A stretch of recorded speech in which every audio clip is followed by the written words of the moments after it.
Good evening, and welcome to the Wareham Planning Board meeting for October 16th, 2023. My name's Carl Schultz, I'm Vice Chair. Mr. King is out of town, so I will be chairing the meeting this evening. We'll begin with a roll call. Ms. Clark, start with you. Present. Mr. Baptiste. Here. Ms. Gleason. Here. Mr. Corbett. Here. And the Vice Chair, Carl Schultz, is here. Thank you. And as I said, Mr. King has an excused absence, so he will be with us next time. Doctor's note. He has a doctor's note, yeah. Yeah, he didn't quite get to retire as much as he thought he was. First item of business notes that we have two sets of minutes to approve, 8:14 and 8:28. I'd like to note that we approved the minutes of 8:28 at the last meeting, but we do have to review the minutes of 8:14. I would like to open by saying I made some comments about that. I was mistaken. I was confused, so I withdraw all my comments from the last meeting. Other than that, do we have any other comments? I do have a comment on the minutes. Noticed in the discussion of, let's see, I think it's the first item, which is the extension for the special permit. There was an indication, and I'll give exact wording if that's helpful, that we have extended some of the special permits for the solar projects, and we, in fact, have not done that yet. So that should probably be corrected.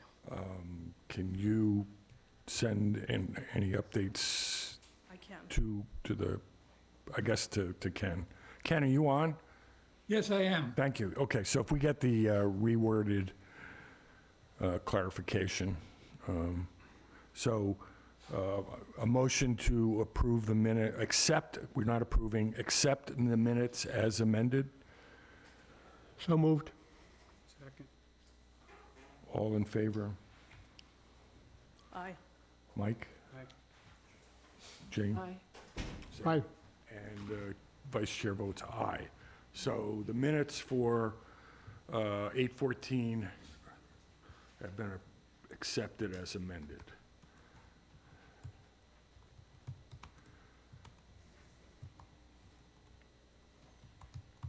Thank you. Okay, moving on. The next item on the agenda is 1623 Ross J. Sarmento, an A&R for 2230 Cranberry Highway.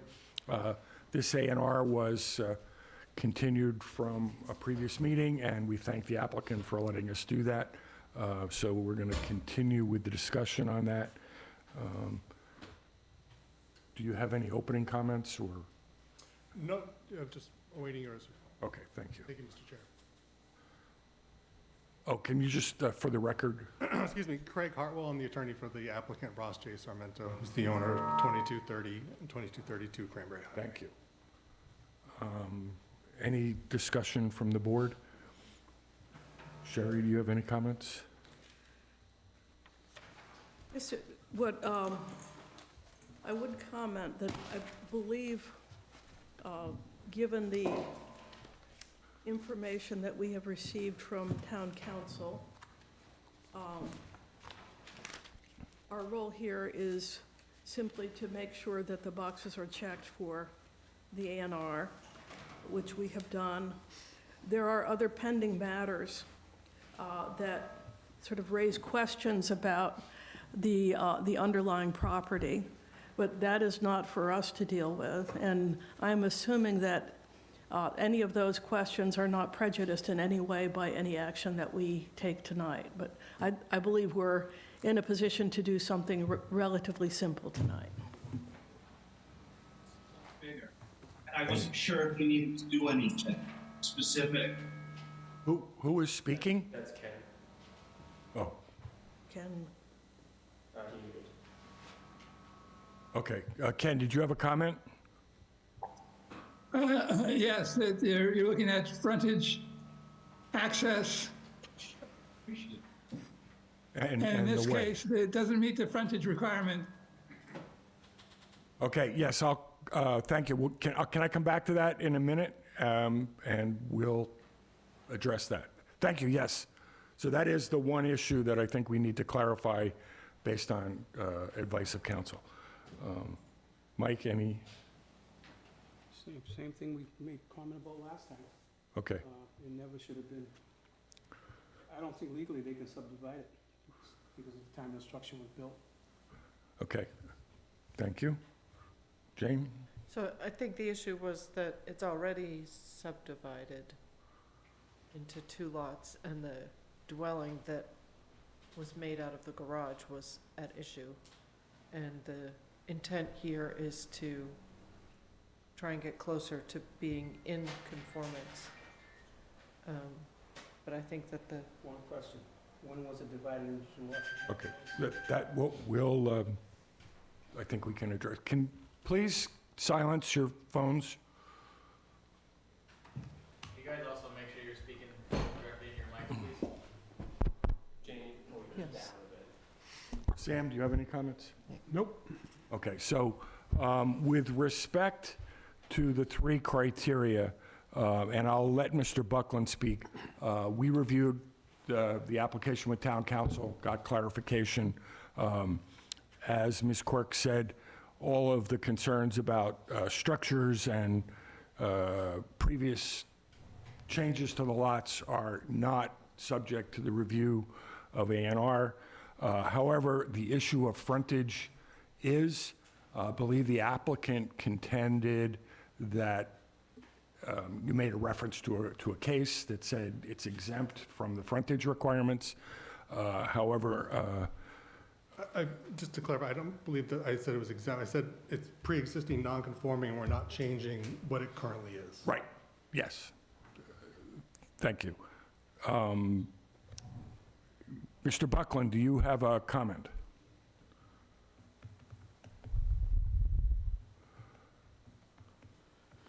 Ken?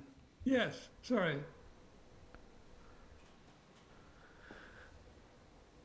The subdivision of a lot into 2 separate lots with pre-existing historic buildings is permitted under state law. However, the smaller building is not historic, and it is not old enough to be pre-existing zoning. Okay, thank you. So, But it's an existing dwelling now. Legally existing thank you. dwelling now. Yeah, we're gonna, okay, we're gonna vote based on your input, Okay. and then we'll have to proceed with however it falls out. But the only things we can consider, frontage, access to a way, and that's it. So we have advice of council, we have advice of the town planner. Are we ready to take a vote? I have, looking for a motion to either approve or disapprove. What you want to do as a motion is to find it as a subdivision or find it as endorse it as an A&R. Okay. And if it doesn't meet the criteria for being an approval not required type of subdivision, and I don't believe it does because it doesn't have the proper frontage, then it is a subdivision. Okay, thank you. So we could find it doesn't meet the criteria for an A&R, and then it would have to come back as a subdivision. We do have, this is not a public hearing, but we do have a citizen who would like to make a comment. Is the board willing to hear from Mr. Rowley? Absolutely. Mr. Rowley, if you'd like to come forward. Please identify yourself. I'm Charles Rowley. I live at 5 Carver Road, which is not too far around the corner from where this property is. I am only interested in this because I came upon it by accident. Looking at the agenda, I saw that the property is across the street from where I own a piece of property. And looking at the history of it, I found out that in 2013, there was a variance that was issued for this property by the Board of Appeals, which allowed the building that is to the rear to be a duplex, but it was subject to the stipulation that a plan be prepared and put on file that said that it was to be a single lot in perpetuity. Unfortunately, I don't have a copy of that decision because I couldn't copy it directly from the Board of Appeals. However, I'm sure there must be a copy of that here in the records. But just to give you a little bit of history, researching the deeds which go back to 1972, when Janet Van Dusen first bought the property, she bought it by description that bounds the perimeter of the property in its entirety, with 32,000 plus square feet in it. And in looking at each subsequent deed right up to the current time, every description that I have read has been exactly the same. Now, I noticed that in 2013, when the variance was actually applied for, that there was a plan that was attached to the variance decision that showed a small lot around the house in the front, which was built around, I think, 1890-something, 1894. The building which is in the back was not built until 1988. I remember the little shed that was there prior to that time when the Checkmans owned that property. So that's a brand-new building in the sense that it's new with respect to the zoning bylaw, which was adopted in 1951. So to divide that property into two pieces, saying that both buildings were there prior to the adoption of subdivision control, does not hold. Now, let's assume for the moment that somehow there was a small lot that was created there. I found no record in the Registry of Deeds to that effect. Anything that I've read in all the deeds of record subsequent to now all say that it's bounded by the perimeter of the entire property, containing what the assessors call as two lots. Let's assume for the moment that the Board of Appeals variance is no longer valid because there was no plan that was ever put on record that defines it as being one lot. It was nevertheless, in my opinion, an invalid decision, and it may be beyond the point of even considering it at this point because 10 years have now elapsed since that decision was granted. But it's at least three abutters, possibly four, are not listed in the abutters list that's attached to the decision. One of those abutters happened to be myself. The abutter to the rear is not listed on the application package. The abutter to the west, which is within 150 feet of the perimeter of the property, was never notified. So I think there's some issues there, but let's just set that aside and we won't deal with the variance issue from that respect. Even if there were two little lots there, every single decision, every single description bounds it by the perimeter of the outside. So even if a plan had been prepared and put on record that showed two little lots, one lot around the old house and the remainder of the land around the larger house, the fact that the description goes around the perimeter invalidates any division that may have taken place in the meantime. So in my view, there's no justification for any division whatsoever, especially in light of the decision which said that it was supposed to be a single lot in perpetuity. And I just thank you for your time. Thank you. Given that we've let Mr. Rowley speak, I don't know if the applicant would like to respond. Any comments from the applicant? No comments. Thank you. Then I suggest we move on. I think what I'm looking for is a motion that says we don't think, we should word this as we do not believe this is a valid A&R and it represents a subdivision of land? That's correct. Okay. That is your option, to call it out as a subdivision. And then that would have to come back and we'd go through the whole subdivision process. Yeah, and there'd be a variance probably as well, too, because of frontage. Right. Okay, so looking for a motion that says that we recommend that we do not accept this as an A&R and find that it is a subdivision of land. So moved. Second. Okay, all in favor? Sherry, I don't think you can vote. I'm not sure. We'll record your vote, but Aye. Mike? we're saying, So we're saying. Doesn't meet, Form A is dead. Basically, we're denying the Form A. correct. we're saying this is, we're not going to process the A&R, and it is a subdivision if they move forward. I think your motion would be a little bit cleaner if we stated as denying it, period, and that's it. Okay, Let's that's move not... forward. Huh? Let's just move forward. Can you accept the motion which says we're not, we're denying, so you want to reword the motion? So do we accept rewording the motion? Would you like to try and reword the motion? Deny the Form A because it doesn't meet the criteria of a Form A, period. Because I don't want to say that we say it's a subdivision of land, and then the attorney's going to start playing this games of semantics, and it's going to Well, slip between the cracks. That is actually the definition of an A&R. It's either an A&R or it's a subdivision of land, so, That's why we're going to say we're going to deny it as an A&R. I see his point of just denying the A and R. okay, And if the applicant so chooses, they can come back with a subdivision. fine. Fine. Just, we have a motion that we need to pull. You're going to rescind your motion.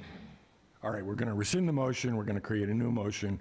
We're going to deny the A&R for 1623 Ross J. Sarmiento, 2230, 2232 Cranberry Highway. I'm looking for that motion now. Mike, you're putting that forward? Yep, yes. Okay. I'm looking for a second. Second. Okay, now, all in favor? Aye. Aye. Aye. Aye. And the chair votes aye. The justification being that we don't believe it meets the frontage requirements as submitted. And then, as you heard, there's other issues if you come back. Thank you, Mr. Chair. I appreciate the board taking the time Yeah, and the extra time. Yes, we went back, and most of the things that Mr. Rowley raised, we did review with the attorney, so we were aware of those. And I thank you for putting them on the record. Thank you for your time.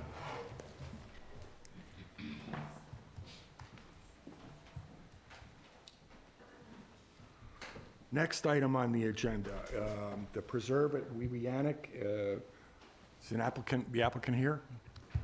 Thank you.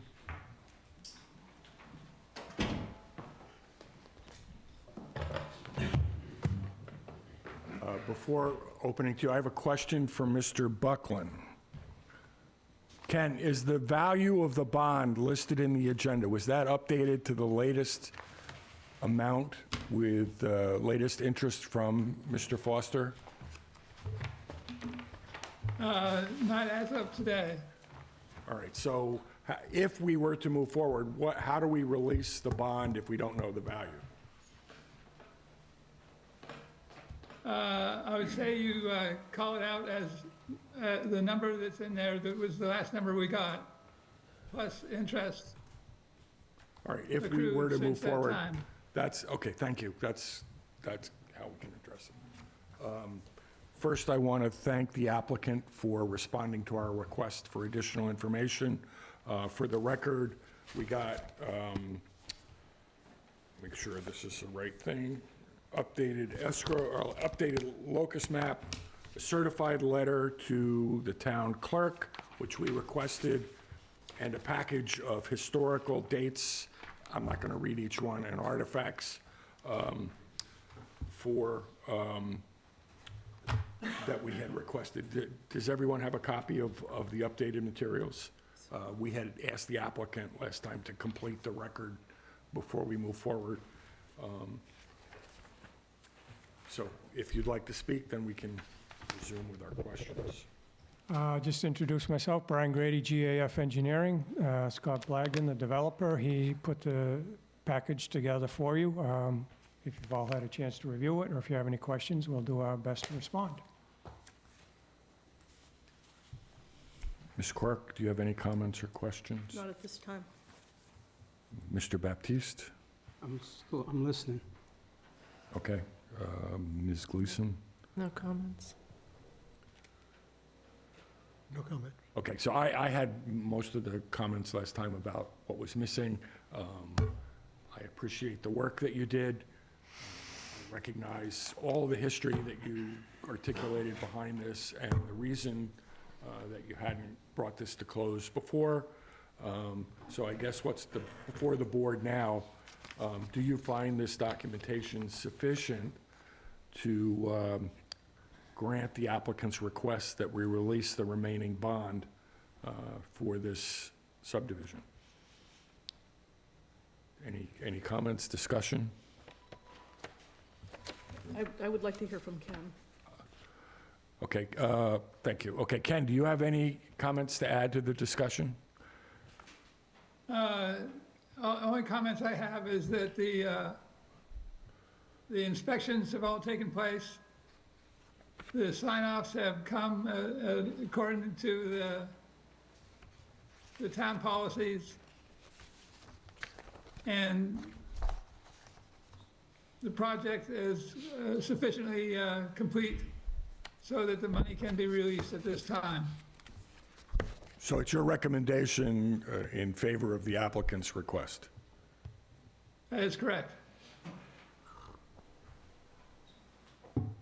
Further discussion?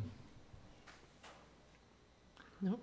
So I'm looking for a motion to grant the release of the remaining bond of $118,534.07 plus accrued interest as requested by the applicant. So moved. Second? Second. All in favor? Aye. Mike? Aye. Jane? Aye. Aye. Sam, and the vice chair votes aye. Thank you so much for getting us the additional information, and Thank you go very forward much. and spend your money. Pay some bills. Pay some bills, okay. Take care.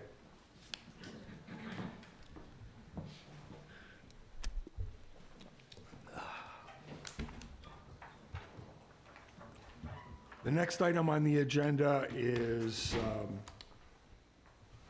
a request from the Bay Point project to release the Phase 3 covenant and establish a tripartite agreement. Ken, did you tell the applicant not to come tonight? I don't see anyone Yes. in the audience, right?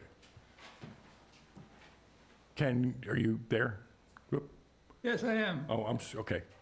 We had discussed not addressing this evening, right? That's correct. And informing the applicant, the developer, that it was postponed for the meeting we were scheduling instead.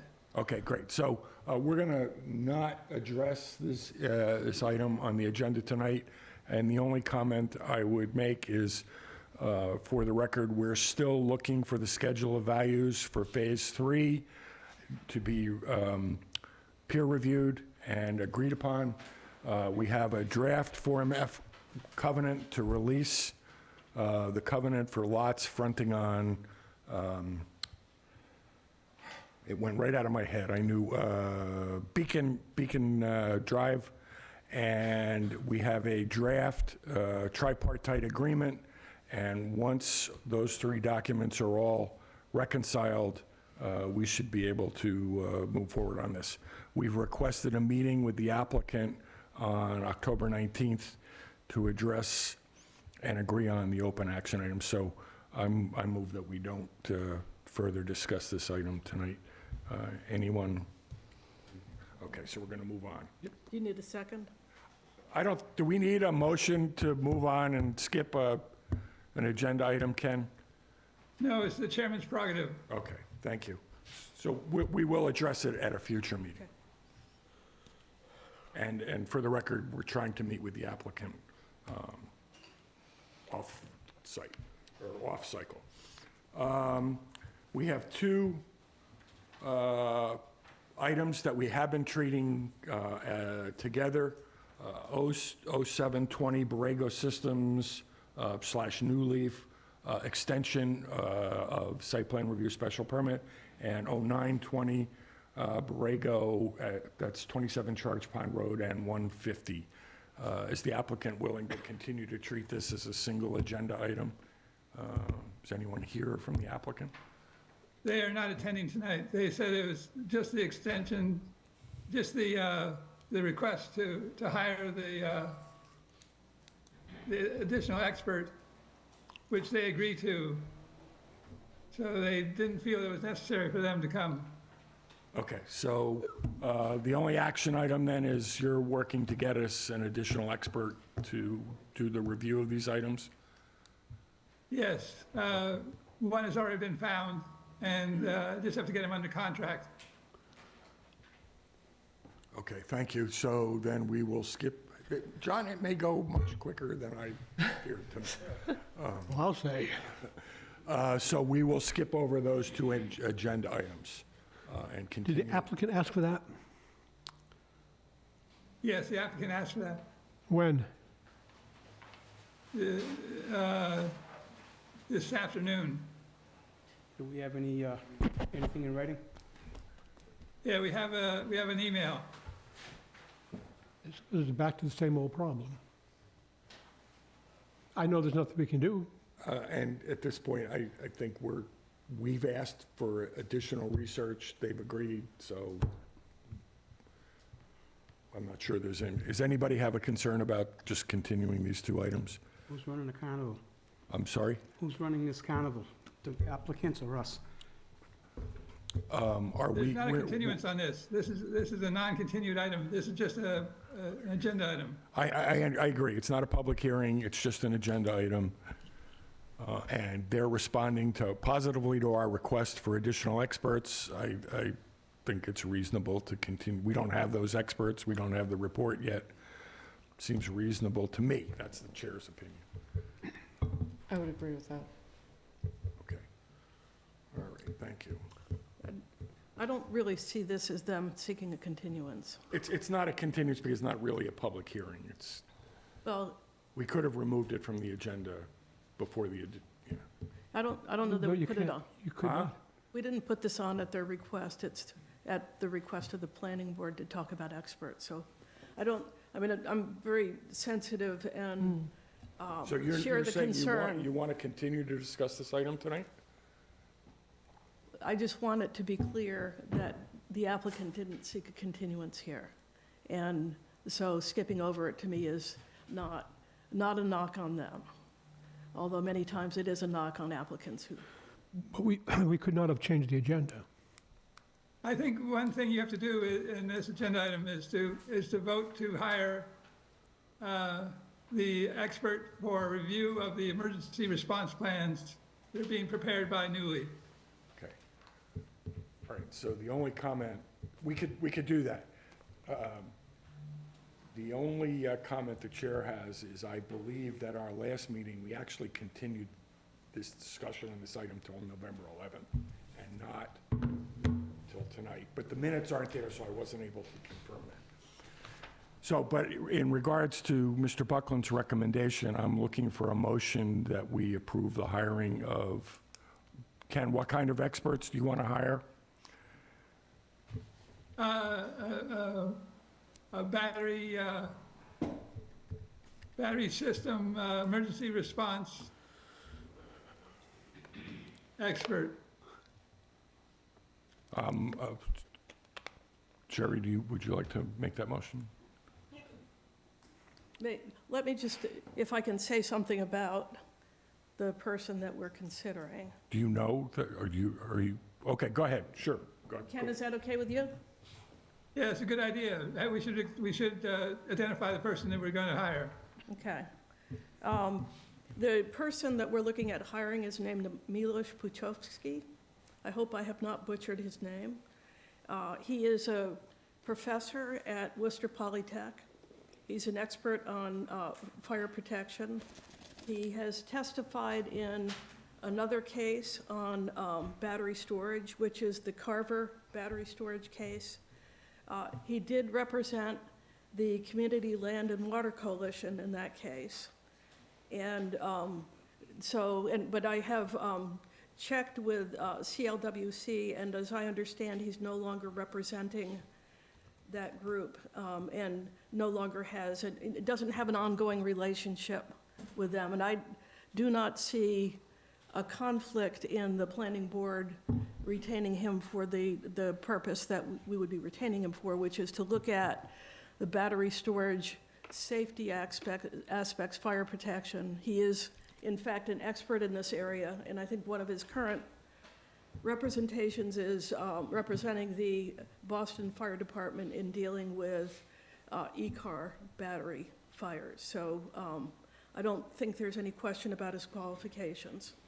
And I recommend him as someone for us to consider. So would you like to make a motion that we hire Miloš Potosky Yes, to represent the planning board on matters of, however you want to word it? yes. On questions of battery storage, safety, and fire protection in particular. Second? Second. Okay. All in favor? Aye. Mike? Aye. Aye. Nay, Nay, did you say? I did. Nay, okay, I've heard enough. I've read enough. okay. Thank you. And the chair votes aye. Thank you. Next item on the agenda, we have several solar projects that have been in existence in town, and they're coming due on their bond renewals. I believe we have, 4 projects, Ken? 299 Farm to Market, 77 Farm to Market, 71 Charlotte Furnace Road, and 160 Tohonet. Is that correct? That's correct. And at the 6/12 meeting, the planning board voted 6-0-0 to require, or at least request, that the applicants adjust their bond figures to the new standards that we have been discussing with all applicants. Ken, do you want to give us an update and discuss where we're at? Yeah, we've had some initial discussions with the bondholders and the solar companies regarding the change in the update in the bonds, since they're all coming due. And we haven't got unanimous opinion from them that they want to have the higher figure, but right now, they've been told that the figure we got from NREL, from the NREL study that we did, is the number that we're going to be using. It's generally the policy of the board at this point, that the figures of, I believe, 450,000 approximately per megawatt, and 50,000 for the battery systems per megawatt is the standard decommissioning cost that we're looking for. Okay, and so we're still discussing with them, is that correct? That's correct. What we'll be doing next is to submit a letter to each one of them saying that they're due to update, and they're expected to come in with a higher figure.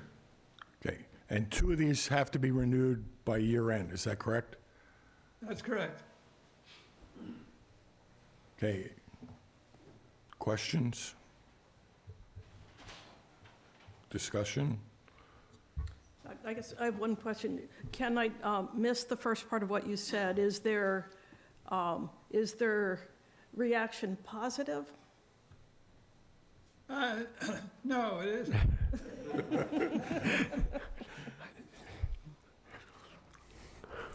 Is it not positive but grudgingly accepting?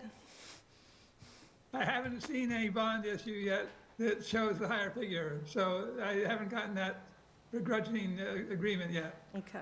Okay. And just to clarify, should they reject our proposal, our option is to issue a cease and desist. That's correct. So- Essentially, they've lost the function of the special permit. So we need to discuss and be prepared to take that action. I guess on our December agenda, we need to take action one way or the other, right? That'd be the time to do it, yes. Okay.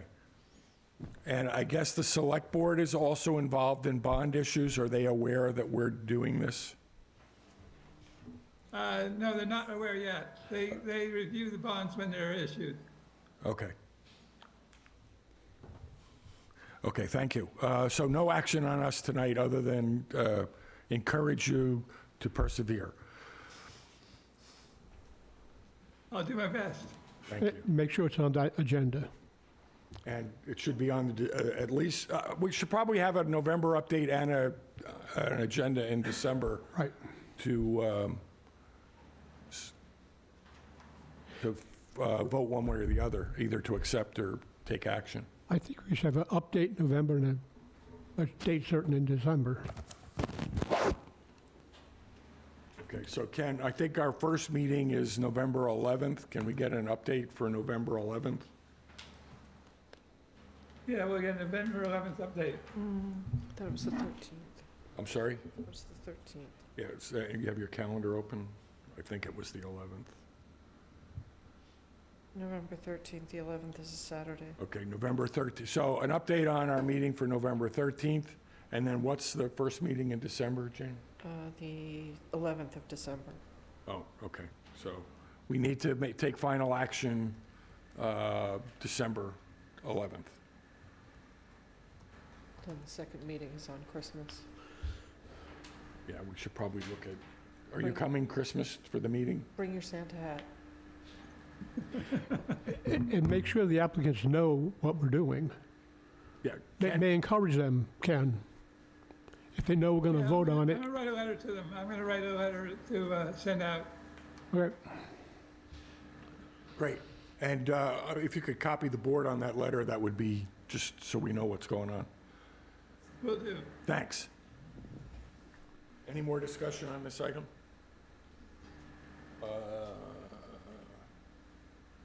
Okay, the next item, public hearing. 1523 Sarah John Realty LLC. Excuse me, I'll read into the public hearing. Special permit for cluster development, Form C, and site plan review, Hidden Trails off County Road. How are you? Pretty good. I guess we'll see. Thank you.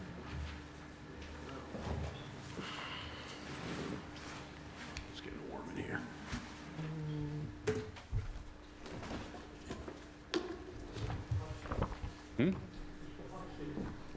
Aren't they all?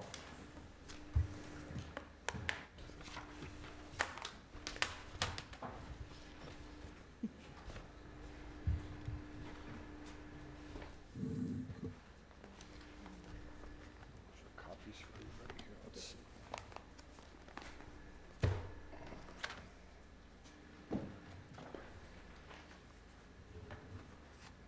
Make sure your mic is close to you, Carl.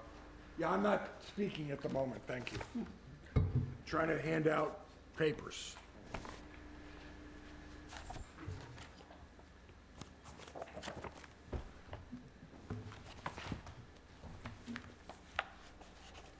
One for Mike, one for Sherry. and this would be- Sherry got one. That's one for Jane. Thanks. Oh, okay, great. And then Mike. I'm passing Carol, my you're cake doing a all the good way job. down. Don't get nervous on it, you're doing great.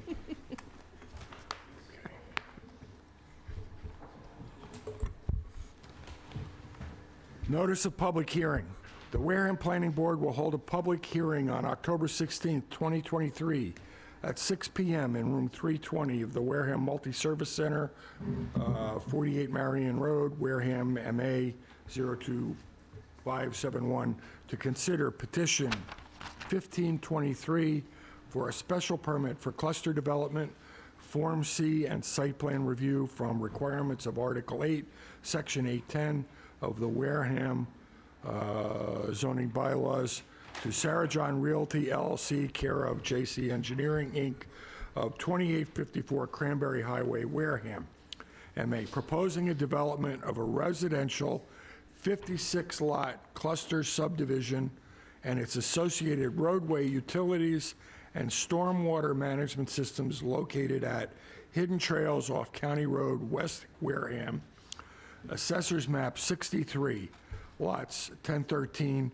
21 through 44, AA, C, and F, map 64, lots 1007K, 1007J, 1F, 2F, 3F, 4 through 8, 13 through 20, I, G, H, and R, and map 65, lots 9 through 12, in the R60 zoning district. Do I have a motion to open the public hearing? So moved. All in favor? Aye. Aye. Aye. And the vice chair votes aye.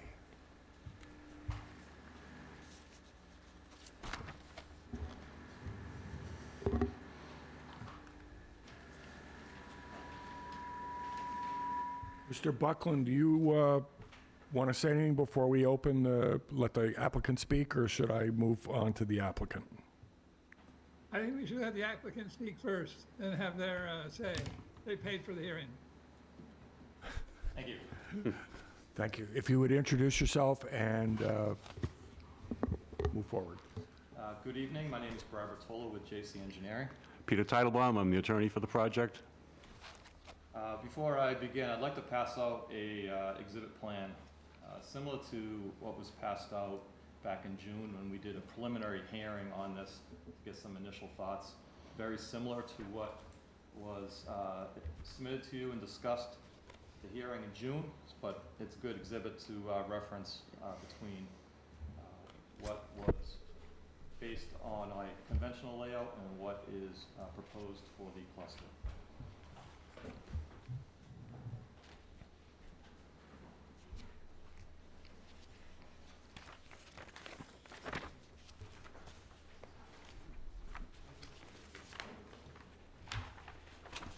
For the record, please note that we have a two-page handout prepared by JC Engineering.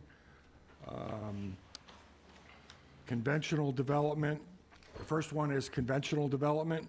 And I think this is per 815.2. Is that what this is showing? Excuse me? This is showing your standard sublot Conventional. per 815.2 of the zoning bylaw. And the second handout is residential cluster development, also prepared by JC Engineering. So could you describe these two All right. documents? So again, this is an overall of the proposed project. Going back to 2006, there was a 44-lot subdivision that was approved through Planning and Conservation Commission, and it's depicted on the conventional layout here.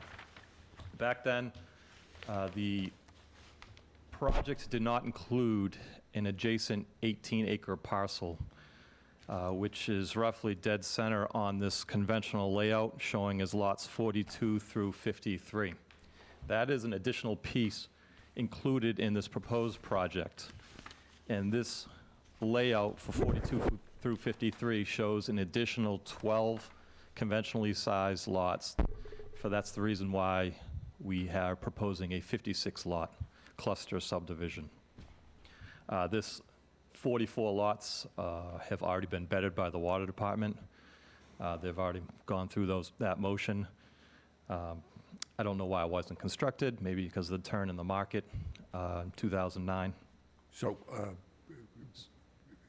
I would like to note for the record that under the rules and regulations, subdivisions that are not built within 2 years of approval are no longer in effect. So if we need to take action on that, we can. But just, it's good as a placeholder, but that subdivision approval is no longer in effect.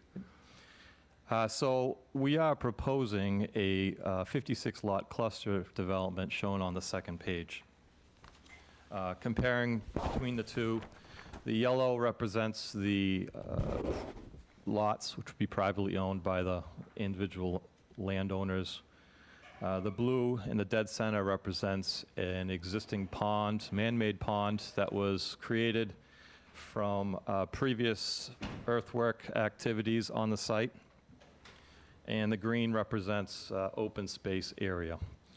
So what we're proposing is a 56-lot subdivision mainly concentrated on that new 18-acre piece while utilizing some of the original approved footprint of the original subdivision.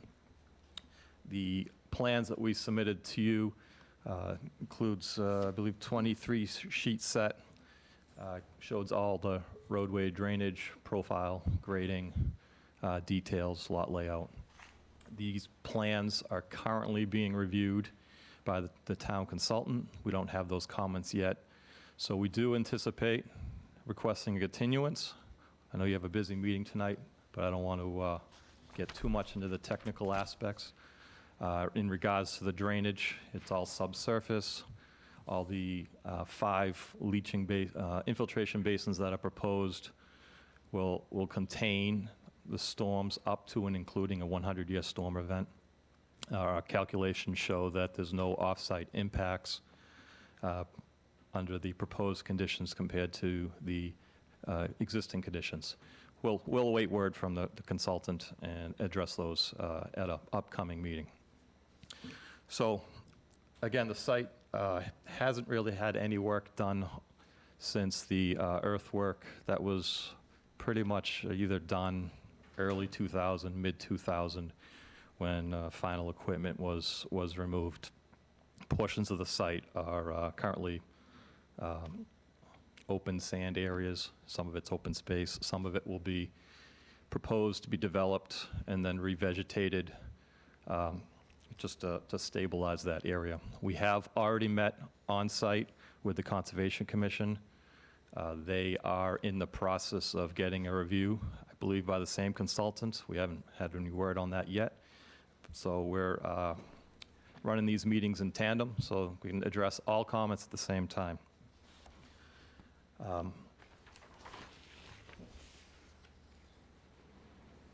It pretty much sums up the project. I know we discussed it at the last hearing.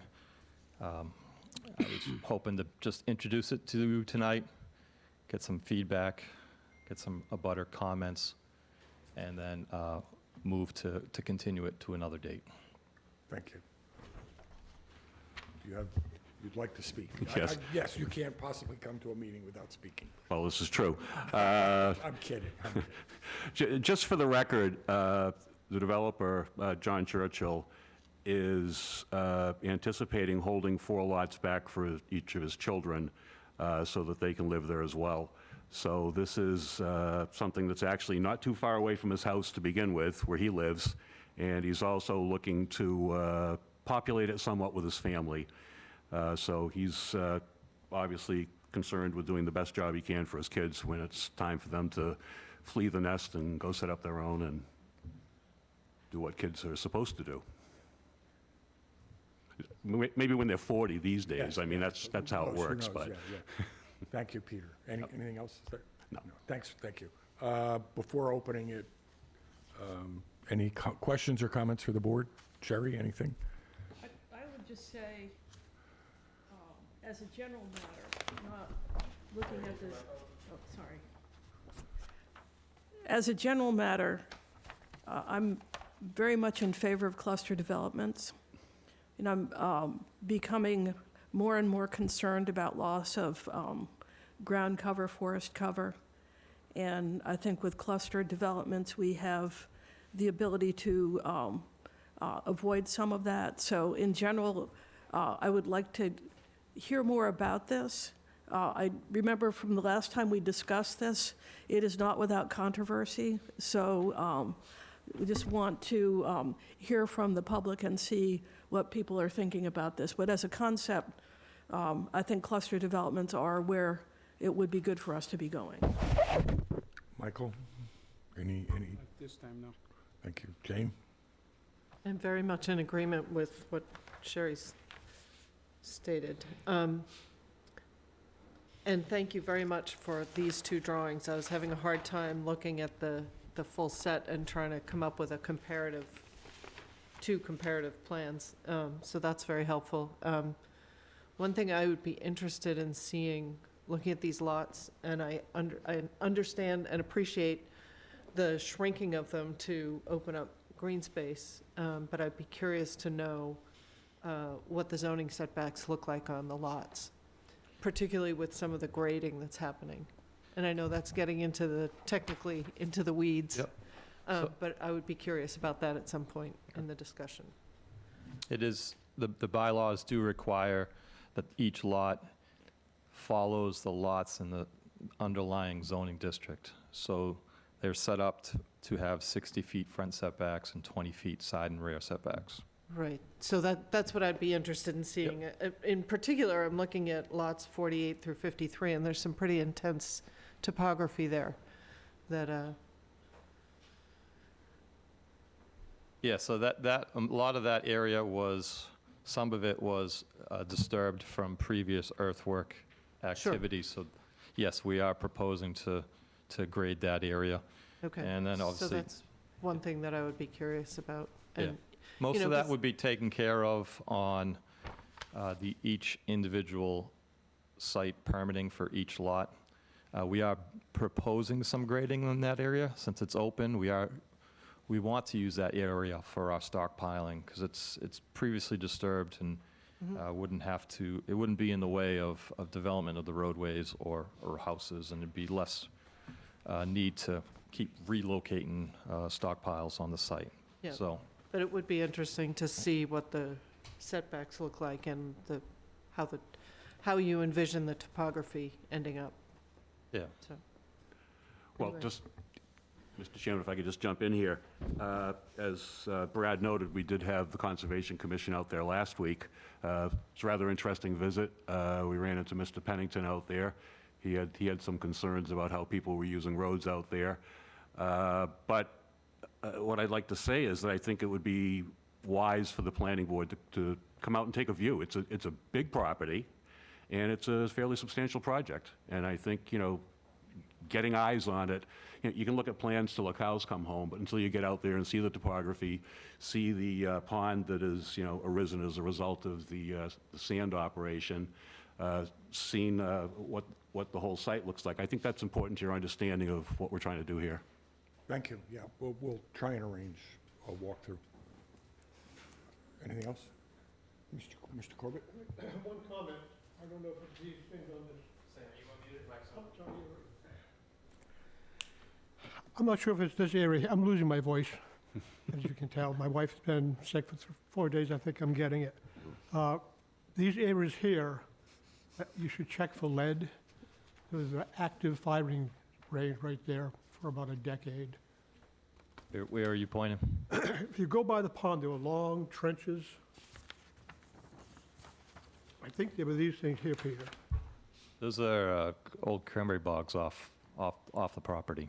Say that again? They're cranberry bogs that are on the adjacent property, where you're pointing on that plan. Okay, it may not be on here if you walk by the pond. In this area here, it was an active range for about a decade or so. Go take a look and see where he's Hold been your- pointing. Hold your thing up and point to it so we can see. Right in this area here. Okay, is that the old map you're looking at? No, the new one. The old map? That's the new map, yeah, that's the new plan. That's the cluster design, yep. In this area here. You walk by the pond, Can I approach?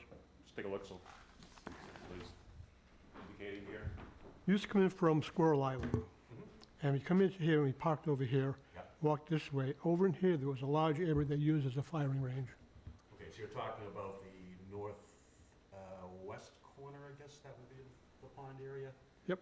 Right around where this cul-de-sac Mhm. is? Yep. Okay, got it. Thank you. That's it for now. Thank you, Continue the hearing to the date no, we're gonna let of the the public. public.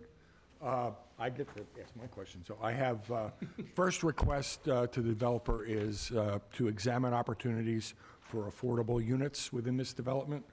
The town needs affordable units, and developments like this can create an opportunity for families. So that would be a request for consideration.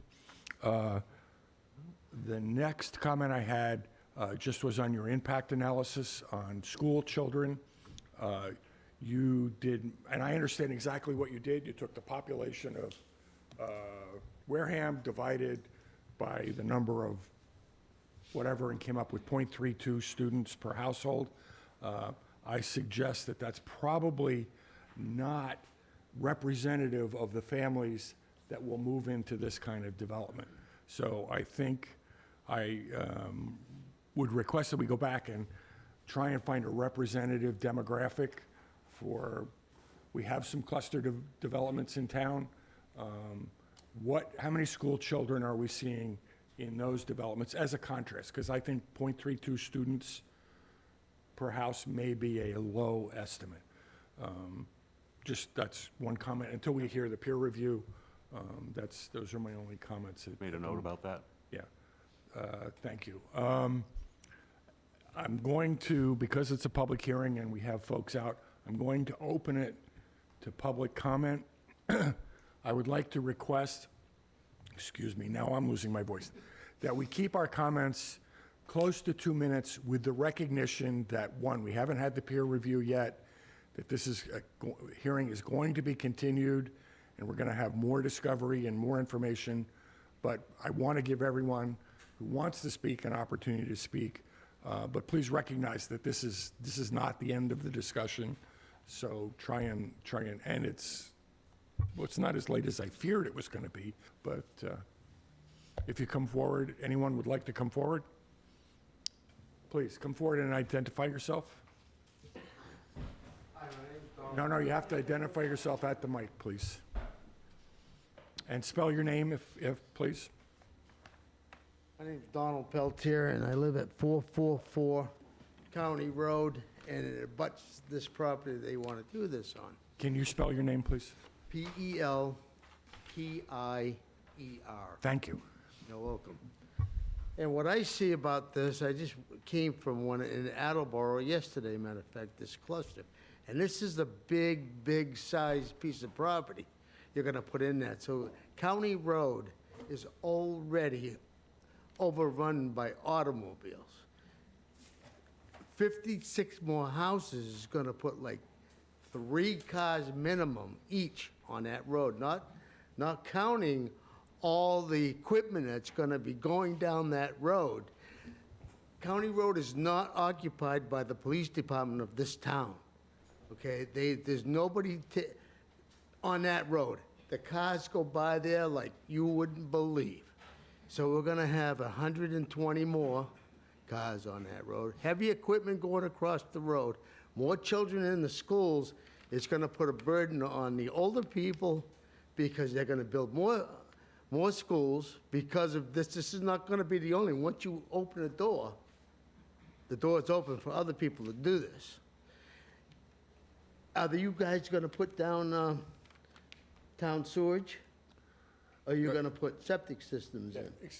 That's all going to be part of the discovery, it's part of their application. That's what I want to know. And then what that's going to do is disturb the groundwater, which is already contaminated, and they're going to add more to it. I'm not happy with what's going on, and maybe you can't stop it, but I'm going to state my views of it. Please, thank you. Okay?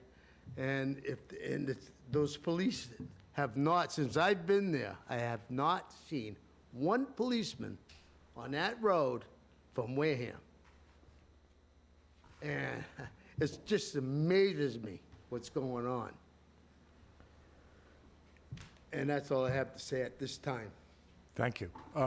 From the chair to the applicant, just to confirm, as I read the plan, you're going to connect to town water, but each of these units is going to be served by septic. That's a lot of... Is that correct? Correct. Served by septic, and each lot will have the nitrogen-reducing septic systems. Great. Okay, so for those of you who are interested, that will be discussed and evolved as the plans are reviewed.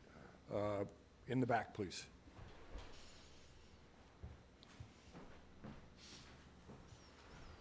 State your name and spell it for the record, please. My name is Paul St. Don, S-T-D-O-N. I represent Camp Hadley Trust, 449 County Road. My concern that I'd like to address is I believe that whole area is a aquifer. As Mr. Tannenbaum stated a little earlier tonight, that 5-acre pond was a sand pit that is now full of water. If you look at the topography in the area, there are 3 other ponds that have also started off as a gravel pit that have filled in with water. Mary's Pond, which Camp Hadley is on, is a spring-fed pond. I believe it would be in the best interest of the town to do some type of study to find out what is under that ground, because I do believe it's a large aquifer. In your paperwork, you stated it was sand. Sand drains water. If it's a sand pit and it filled with water, what's the issue? And that's, like I said, I believe the town should do some more research on that. Thank you. Is there anyone else who'd like to speak to this project? In the back? John, is there anyone raising their hand in the ether? State your name and spell it, please. My name is Wayne Walcott, and I'm representing the Walcott family interest in this project. Can you spell your last name, please? Wolcott. Thank you. So my stepmother, I grew up nearby. I had the lots, let's see, there's several. 1001, 1002, 1019, there's several more right next to where this project is proposed. And we're not necessarily against it, but we do have many concerns, and one is access to the old right-of-way, that's a deeded right-of-way that goes in from County Road through by Mr. Pennington's. I know that was mentioned. And originally, it was access that came down from Harju Street, which I don't see on any of these New Day maps. They actually call it Squirrel Island, but it was really Harju Street. And what that road came in from way down in Squirrel Island and came up all the way to County Road, and it's everybody's deeded right away. So I'm worried about access there for our property, and curb cuts where appropriate. But my two main concerns is Wishbone Way. This Alley's Way, I guess it's called, is going to come out at Wishbone, Alley's Lane, out to the end of Wishbone Way, which is my stepmother's driveway where I grew up. There's 4 houses on that road. 56 houses, it's all using one road, and that confuses me because back, I believe it was in 2008, forgive me if the year is wrong, Mr. Ronald Winters and my dad sold property at the bottom of lot 1007 on map 64, which was going to be the continuance of Alley's Lane all the way out to County Road. So in other words, it was going to do a loop. What it's proposed to do right now, it was going to loop all the way around and have 2 access points in and out. So my concern is 56 houses, everybody has 2 or 3 cars, and all the Amazon and, everything that goes along with it, using one road in and out. That's a big concern of mine. So I got the, and then, so that would be why, so I see it on open space lot 36. How come that road can't be Alley's Lane or whatever the name of that little loop cul-de-sac? How come that can't be made into road and utilize what was originally proposed years ago and continuing out the county road through the former Walcott and Winters property? And that's basically all I have at this time. I'm sure I'll have more as the project goes forward. Yeah, he was saying, why couldn't this do? If I could just speak to the road issue, the original subdivision, I think, they had over 1,000 feet of roadway. This is cut back to 600? 12,000 feet. Yeah, and it also didn't include that 18 acres. Oh, including the... 18 lots. So you have that 18 lot piece wasn't as part of that original proposal years ago. So this is an awful lot of traffic using one roadway coming out at the end of Wishbone Way that has 4 houses already and room for more. Again, there's house lots. My stepmother has a lot of property that she's holding on to that has been in my family. My father and my mother bought the place in 1969, and it was a family farm. I grew up there, and my dad passed on last year, and someday my stepmother is going to do what she wants to do and pass it to her family. So how is Alley's Lane going to affect future development there? But it goes back to my original question. Why aren't you proposing to loop it all around when you come so close on open space lot 36, where you could just loop it right out at the bottom there on map 64, the former Walcott and Winters Lane, right out the county road? Okay. alleviate some of that traffic. Thank you for, we're not going to do redesign tonight, but Yeah. thank you for your input to the applicant, and we'll see how they can consider your input. Thank you very much. Thank you. Others, anyone else who want to address Ms. Papalardo?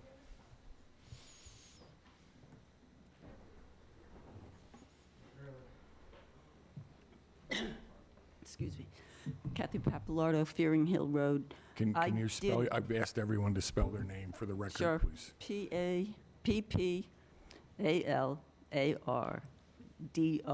We want to make sure we get it right in the notes. Kathy with a K. Kathy with a K, thank you.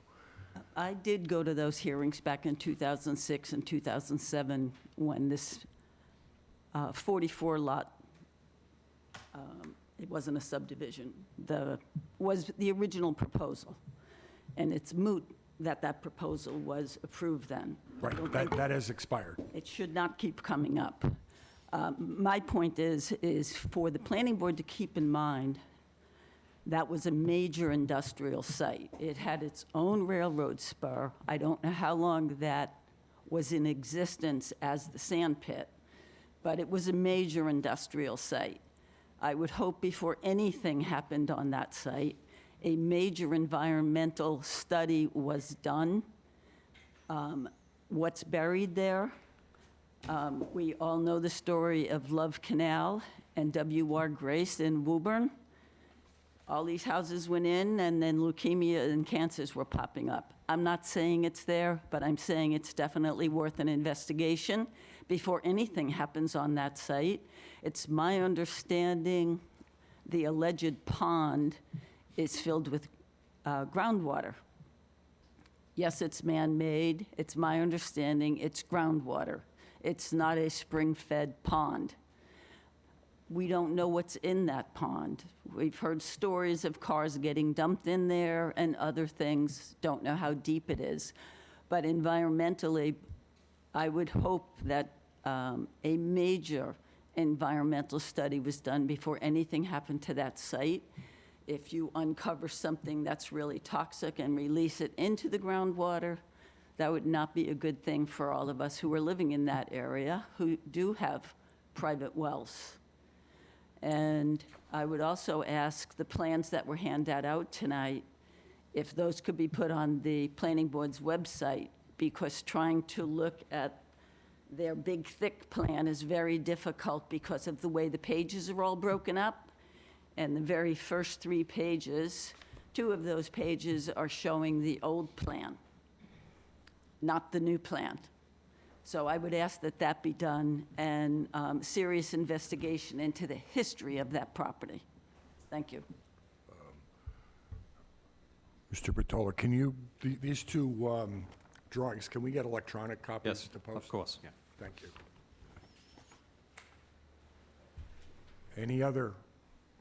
Anyone else want to speak?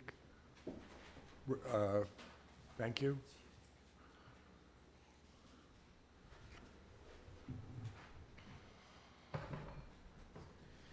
Hello, my name is Kevin Mahalik. It's spelled M-I-H-A-L-E-C. Again, I have a lot of the same concerns. Your address, please. 163 Squirrel Island Road. Thank you.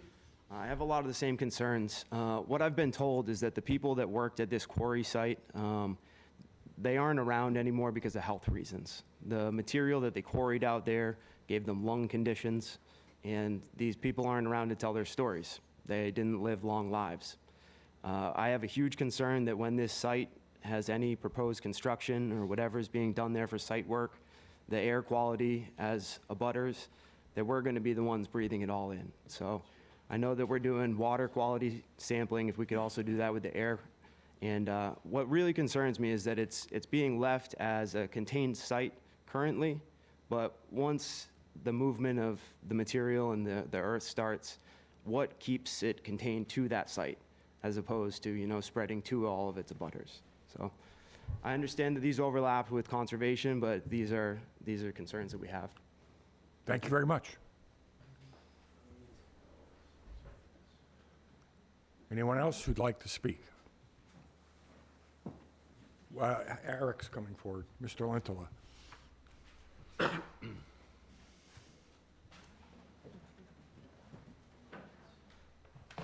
Name, spelling, and address, please. Eric Lintala, Lintala, 15 Squirrel Island Road. I just wish to reiterate the concerns specifically about the pond, but even the whole general surrounding area. I moved in out there around 2007, and it was that time they were disassembling all of that equipment, all those steel riggings, everything out there, and they hauled out tons of scrap metal. I hike out there quite often over all these years, and there is a lot of debris all throughout that area, all kinds of debris. And there are old cars.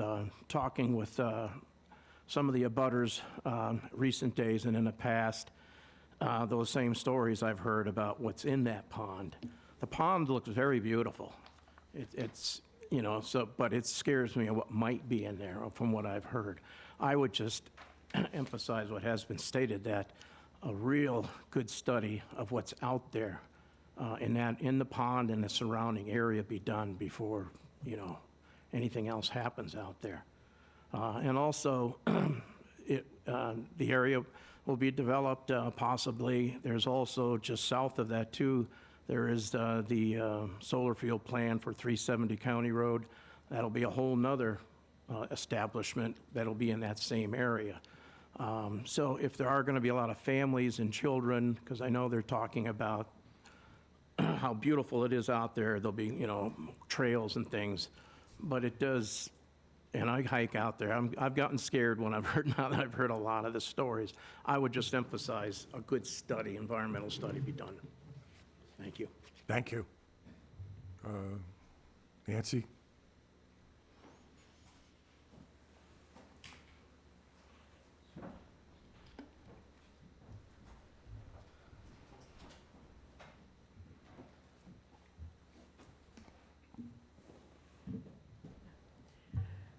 Good evening, Nancy McHale, Faring Hill Road, MCHALE.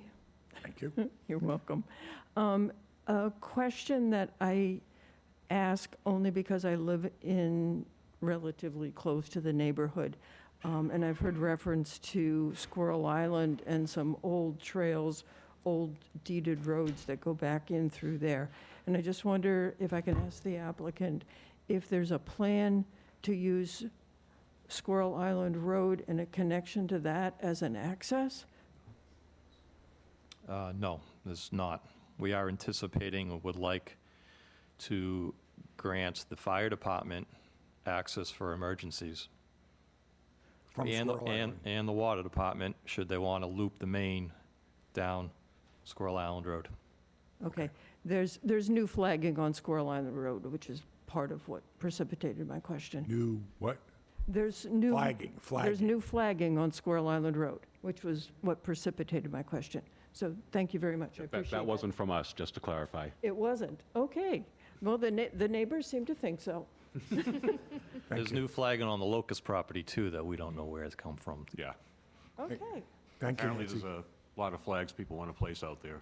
Not sure Sir, why. you've already had your chance. Let's just see if there's anyone else before we... I just had a continuation of what was... One quickly, just come on up and just quickly take care of it. So again, my name is Kevin Mahalik. I live at 163 Squirrel Island Road, and my question would be, this is the first time that I've heard that Squirrel Island Road would be used as an access point for what, emergency vehicles as well as water lines to your proposed neighborhood off of County Road? Is that what was just explained? All right, that's a question, and we'll thank you. May I just stay here while it's addressed? The applicant doesn't have to address it tonight. Would you like to? There is a cul-de-sac at the end of this road, so the primary access to these development is County Road. But we're willing to grant the fire department and water department rights over our property should they want to loop the water main. That's it. So, thank you. That's all that he said. So, nothing is definitive yet. I'm confused how Squirrel Island Road, being a private road not joined to this, would be access. That's my concern. Thank you. We'll list it. Thank you. I see you, Annie. Hang on. Anybody else? Okay, Annie, and then you.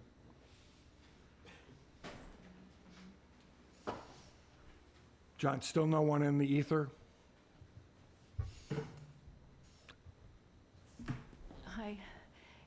Hayes Farmers Lane, Can you spell your name, please? Hayes. Thank you. And your address on Farmers Lane? 52 Farmers Lane. Thank you. Yes. I went to the conservation meeting on this project, and Kevin, among others, spoke at length about the problems there. Mike Baptiste had brought up the quarry, and Nancy and Kathy spoke afterwards. And the information that was given at the conservation meeting is extremely important, and I hope all of you will look at that. And I suggested to them that they looked at the prior meeting that you had had. And I think we're trying to communicate more interdepartmentally to share information. And Kevin, and I forget the other man who lived on, I think, Mackey Way, had extensive information. So please take a look at that, listen to that. Thank you. Thank you. Thank you. There was a gentleman. Whoop, I'm sorry. Thank you. Not a gentleman, my mistake. Forgiven. My name is Dale Thackeray, Thackeray. My address is 419 County Road, Marion, and I live next to Camp Hadley, across from the site.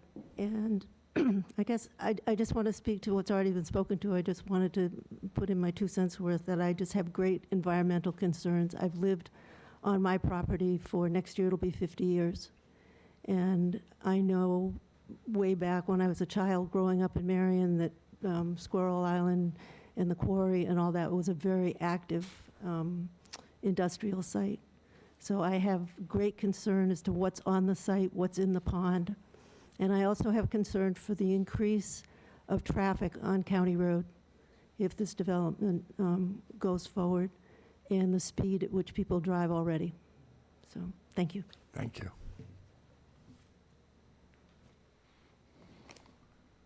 Anyone else? Okay, you've already had a chance, but yes. So again, Wayne Walcott, representing the Walcott interest in this project.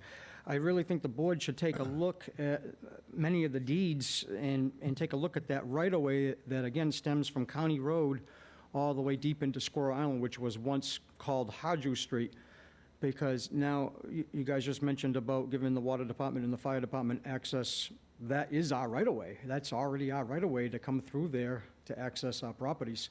So my question, I guess, is if this project flies, is the right-of-way going to get gated off? Are we not going to have access to our deed of right-of-way? And if anybody's interested on this board, I have a copy of the deed of the property with me mentioning this right-of-way. If you'd like to submit to the planning board, you could either give us a copy tonight or send it to the planning office and it will get posted. I will do that. Any paperwork that anyone wants to submit, please send it to the planning office and it'll get distributed to the board as well as the public. All right, okay, thank you. Thank you so much. And to the applicant, can you just make sure that in future meetings you deal with any right-of-way issues or? Yeah, we've looked at it extensively and should have deeds showing who has rights and who doesn't. Okay, so just be able to speak to that clearly at a future meeting. Mr. Chairman? Yes. I would also ask if the applicants could describe to us the environmental work that is going to be done at the site, both on land and in the water, to address the concerns that have been brought up by members of the public. Thank you. Yeah, so just in future, make sure we address those items. Health, safety, and welfare is a primary concern of this board, so. Anyone else who'd like to speak? Seeing no one. John, anyone? Brad or Peter, when do you think you'd be ready to come back? At this time, we're waiting for comments from the consultant. Is Phil out there? Phil, are you out there? Oh, there, you're in the back. I didn't see you. Do you want to come forward?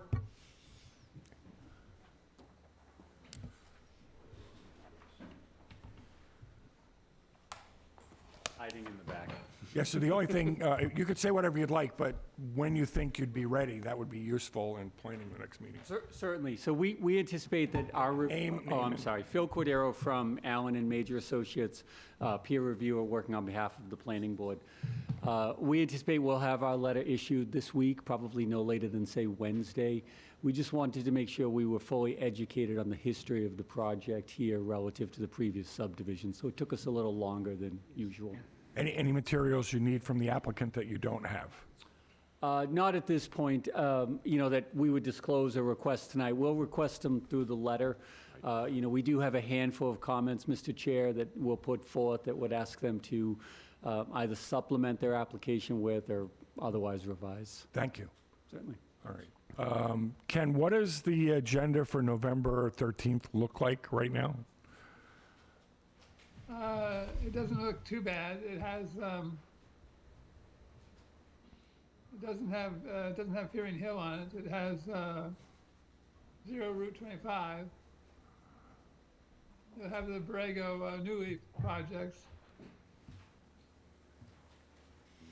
Do you think we could, if the applicant's going to be ready and Mr. Cadero's going to be ready, would it be appropriate for the 11th, or excuse me, the 13th?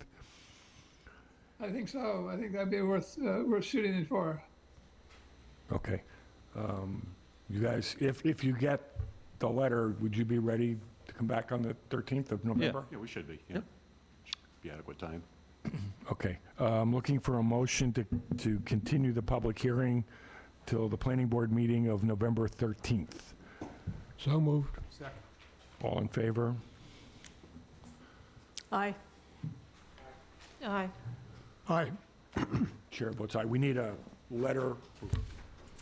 Ken, do we have a draft of the piece of paper for them to sign for the continuance? There might be one in the box, in the forms, in that box that you have of the. All right, I'll look. If not, can you? I'll sign it. Yeah, I got to find if we have the. Oh, okay. Peter, how do I get there? Which way do you want to go? I used to go Squirrel Island. Is that still available? What's the best way that you would want me to go through?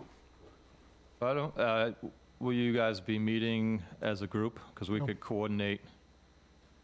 I don't know. Can we do that? Access. Yeah, and that way you can ask questions Sure. as well. Can we while we're do there. it without having a public meeting? Yes. Yes, you can. You can have a site For Ferry visit. Hill. We'll schedule a planning board walkthrough, coordinate through Ken. Yes. Okay, and perfect. These guys, but sooner rather than, hopefully before the next Blizzard? blizzard. I'm trying to find the form. Ken, I don't see any forms in here. There may not be in there then. I'm not sure. I haven't checked that box in a while. You want to just scribble something down that might pass muster? Yeah, just write something down that says you We agree to continuance to November 13th? Yes. Right. And you're extending the deadline for the And review. and it's important because it extends all the dates and everything for, I just need to get the project number here so I can put it on here, so.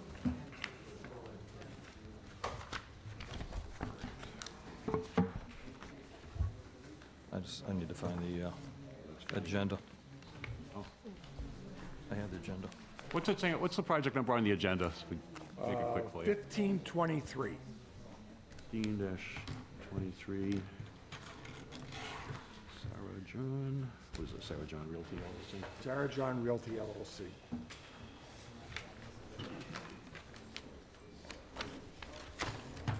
We're still within the time frame of subdivision approval. But who knows? We want to just make sure we don't miss any mark.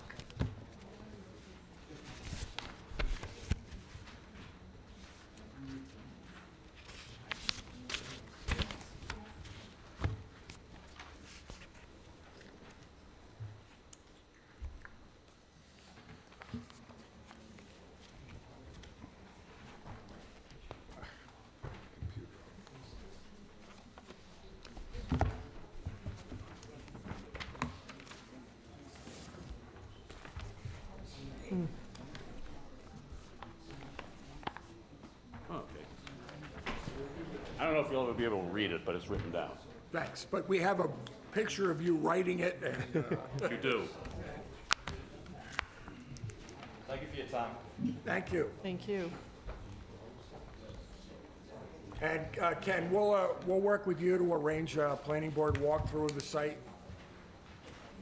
Okay. Oh, that's this. This is all my stuff here. Kind of English.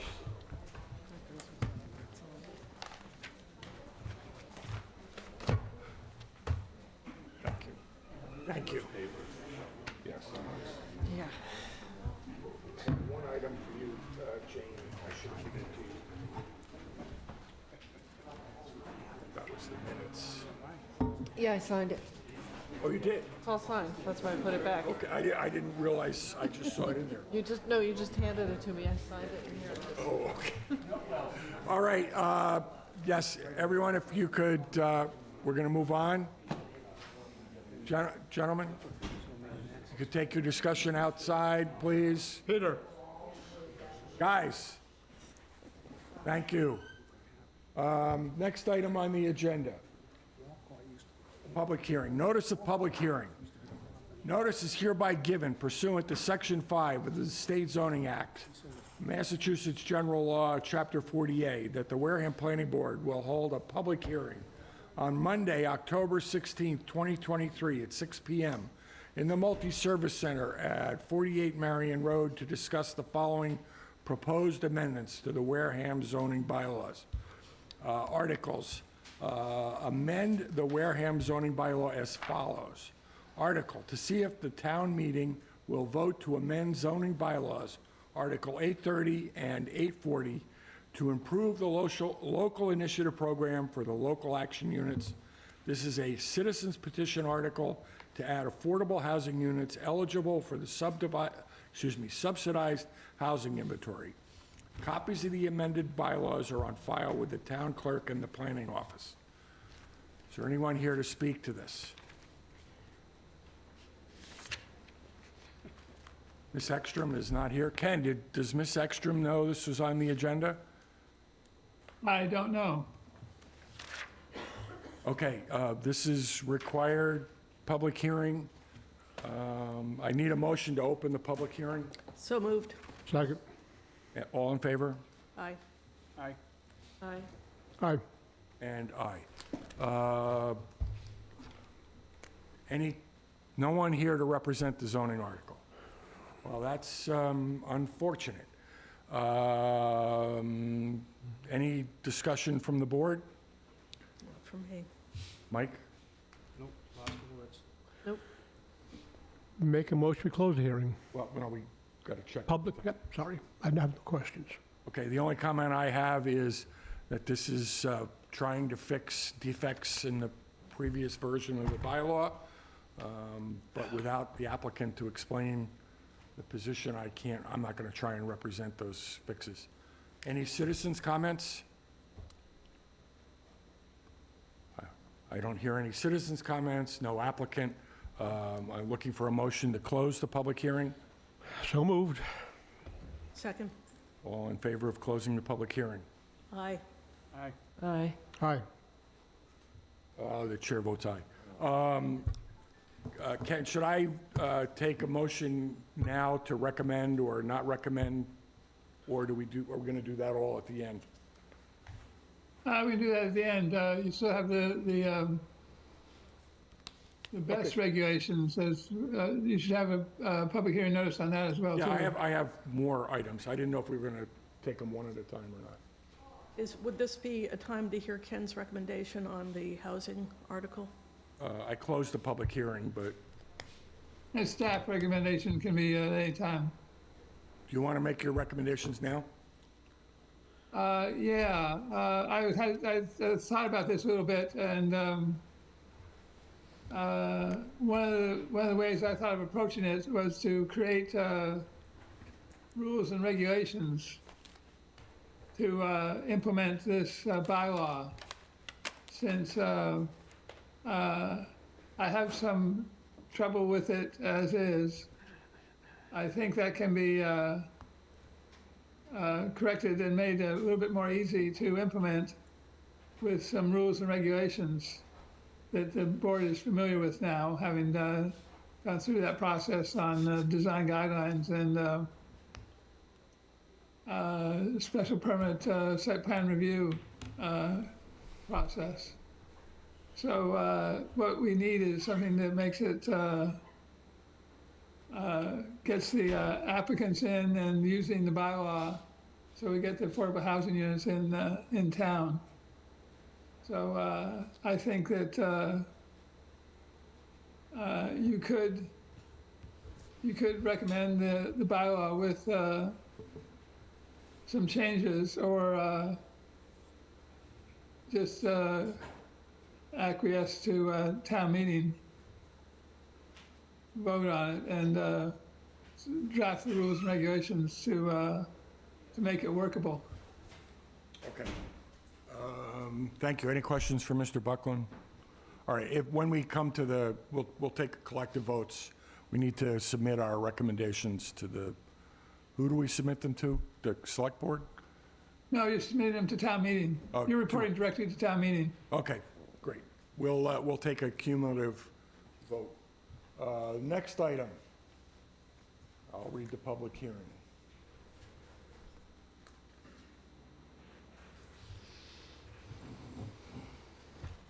Notice of public hearing. Notice is hereby given pursuant to Section 5 of the State Zoning Act, Massachusetts General Law, Chapter 40A, that the Wareham Planning Board will hold a public hearing on Monday, October 16th, 2023 at 6 p.m. in the Multi-Service Center, 48 Marion Road, to discuss the following proposed amendments to the Wareham zoning bylaws. Articles amend the zoning bylaw as follows. Article, to see if the town meeting will vote to amend zoning bylaws, Article 5, to add a new section on battery energy storage systems associated with large ground-mounted solar energy installations. Copies of the amended bylaws are on file with the town clerk and the planning office. I'm looking for a motion to open the public hearing. We're going to speak on this, right, sure, tonight? Yeah, Yes, okay. so moved. Second. All in favor? Aye. Aye. Aye. And the chair votes aye. I believe, Ms. Quirk, you're the best person to probably represent this article. Sure. If you'd like to introduce yourself and speak. Yes, my name is Sherry Quirk, and I am one of the people who has been working on this article. This article, as the chair said, addresses specific requirements and establishes site plan review and special permits for battery storage in connection with solar facilities. Now, as you all who have attended our meetings know, the planning board has spent a lot of time in the past several months looking at lithium-ion battery storage in connection with several of our pending solar projects. Solar project development has been with us for a few years, but battery storage is relatively newer. Our concern and focus on it is newer. Storage is an important part of our renewable energy future, but the technology is still under development. A lot is not known about it yet, most particularly some of its safety aspects. The concern that we've talked about is fire accident risk. The causes of that are not completely understood. How to fight lithium-ion batteries is not completely understood. The amount of water needed to extinguish a battery fire at times can be enormous, and there are concerns about where or how it might flow. Because of concerns over safety and siting of battery storage, the planning board has been looking carefully at this issue. Now, this warrant article sets out a process for reviewing the siting and safety of battery storage projects in connection with solar facilities above a certain size. It's basically connected to the same size of battery as the size of solar facilities. The article will assist the planning board in making sure that battery storage is sited safely and protects the health, safety, and welfare of our community. It's closely based on battery storage bylaws passed by other towns who have studied this issue, with additional emphasis on several issues particular to this town. One is It establishes a careful review of impact on wetlands, the aquifer, and the environment. Second, it establishes a requirement for advanced monitoring systems to provide early warning of battery failure. And third, it establishes a requirement that water be present and available at the site. These latter two requirements were suggested by the Massachusetts Fire Marshal's Office after noting that there have been instances where water has not been present at some sites. This will, for good or for ill, not be the last battery storage article that we see.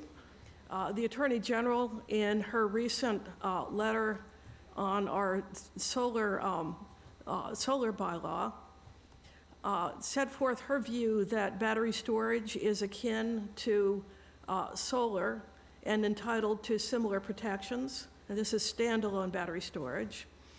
We're still working through an understanding that ruling, this bylaw only relates to battery storage in connection with solar. And so we are going to be coming back to this issue and looking at it closely in order to address the Attorney General's requirements.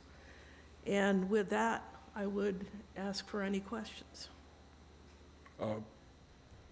Thank you. First, before inviting members of the public, any discussion from the board? Mike? No. Nothing. You know all my questions, so I have nothing, and nothing secret. So anyone from the public? Anyone from the public? Yes, Ms. Hayes. Name, spelling, address. Again, I know. We want to make sure it's spelled right in the minutes. So. You are thorough, and I appreciate that, Carl. I never remember if it's Schultz with a T or not. No T. No T, thank you. It's Hayes with an E, H-A-Y-E-S, Annie Hayes, 52 Farmers Lane. Sherry, there's been, and board, we've talked a lot about the evolving technology for battery storage. And the toxins from fire potential are one of our greatest concerns now. There's typically, I think the proponent has said, a 2 to 3 maybe lag of getting online with energy storage. Is that right, on the grid? There's a waiting period. We're talking specifically, I'm talking specifically about one project, I think. Well, without focusing on any one project, I would say battery storage sort of enters the transmission queue just like any other generation or On-site. a generation project would. So it waits its turn and it connects when there is, in this case, distribution capacity available for it. And I'm understanding in Massachusetts, there's typically a couple-year waiting line? Well, I would say in this area, there is currently a shortage of capacity, which is under review, and as I understand, may require several years to construct the necessary capacity. Right, you're very clear in your language, I appreciate that. So if there's this lag time for an individual project that's being reviewed, and we're concerned about the battery storage they've proposed, which is a current technology, I'm wondering if there's not any way to give some kind of review of the technology so that the safest, I'm reading about fires that happen in some new technologies where the water vapor is the byproduct, not toxins. Mm-hmm. So if we're getting to that advanced point, and by 2 years it's up and running, why would we not have some provisions so that that could be implemented for that particular project rather than what they've committed to? What you're suggesting is an avenue that the planning board could adopt after going through the process laid out in this battery storage bylaw. In other words, the planning board could hear the plans for battery storage and could decide that, that it would wait a few years to decide what technology might be preferable. But that would be based on whatever record had been established in that proceeding. Do we know whether the AG has dealt with that or would be favorable towards that? I don't know that the AG would necessarily look at it an individual case. She would look at these bylaws and ask herself whether they are consistent with the law or not. Right. And then how they unfold in a particular case would be probably beyond her purview. Okay, thank you. You're welcome.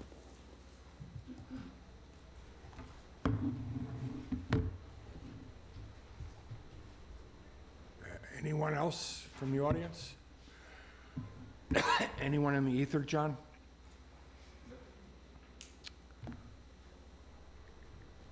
Okay. Mr. Buckland, any comments? I'll get you No, before no we comments close the this public. time. Okay. All right, looking for a motion to close the public hearing on this article. Oh, wait, Nancy, hang on, we're not closing the public hearing yet.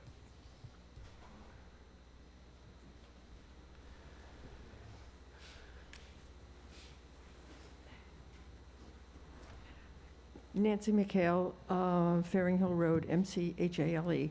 Thank Just one quick question. Is, or are the bylaws that are being proposed exactly as written, or are there some tweaks that have been made to them since they were posted on the town clerk's website? Exactly as written. Exactly right. as written. Okay, thank you. The other question I had, I know that there's been a lot of work done on this. Totally understand it.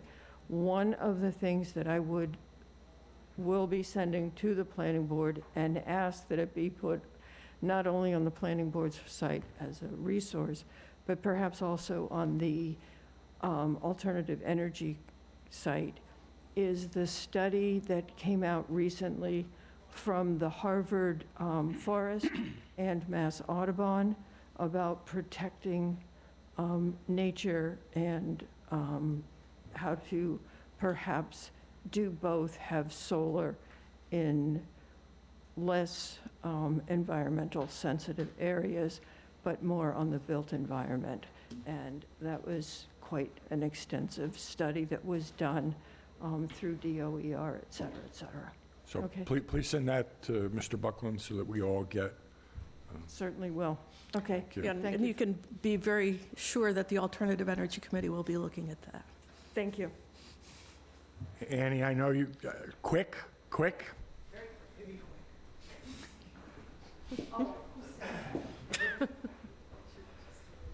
Annie Hayes, HURES, 52 Farmers Lane. Another time-related issue is that proponents have talked about, one has said clearly that they will sell the panels in 10 years, and they will upgrade to the efficiency that's most profitable at that time. So when they do that, from what I've read, often the efficiency almost doubles, which will mean more battery storage, which will mean if we cannot adopt the current safer technology, or if we don't, that there's more chance of a runaway fire, because that's based on units in those containers. And I mean, the technology will change for them too, probably. But I think that time thing and that changeover to maybe twice the amount of energy is significant. And I wish we all see these days that we shouldn't have ignored things like PFAS 10 years ago. Thank you. Thank you. All right, last call, otherwise we're going to close the public hearing. Last call. Even if you raise your hand now, we're going to go for it. Move to close the hearing. I'm looking for a motion to close the hearing. You just got one. Oh, second? Second. All in favor? Aye. Aye. Aye. Aye. Thank you. All right, and we will take a vote on our recommendation of this. We'll collect them all at the end. Okay. We have item C, which is not a public hearing per Mr. Buckland, but it's a change, an adjustment to the general bylaws for stormwater permits. Mr. Buckland, would you like to speak to this? Yes, this is, has to do with the MS4. This comes under the general bylaws of the town. The MS4 standards. And when they were drafted and adopted back in 2018, I believe, what they did was they put in we put in the Board of Health as the permit granting authority for stormwater pollution prevention plans. And I think it makes more sense that the planning board take that role, because you have a consultant you use, and you're more familiar with stormwater permitting than the Board of Health is. So this is a change of the board that's responsible for the stormwater prevention, pollution prevention plans.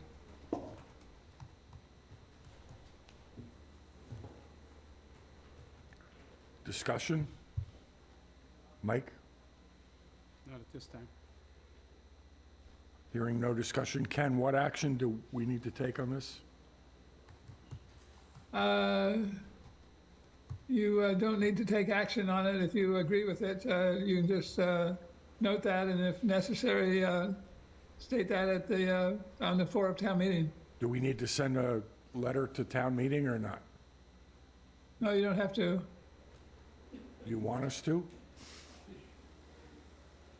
It's up to you, really. What's the board's opinion? Yeah, I'd like a motion that we send a letter supporting this change to town meeting. So It moved. can be a handout before, as they come into town meeting. Okay, can you help us with that? If we, Sure. okay, I'll do a handout.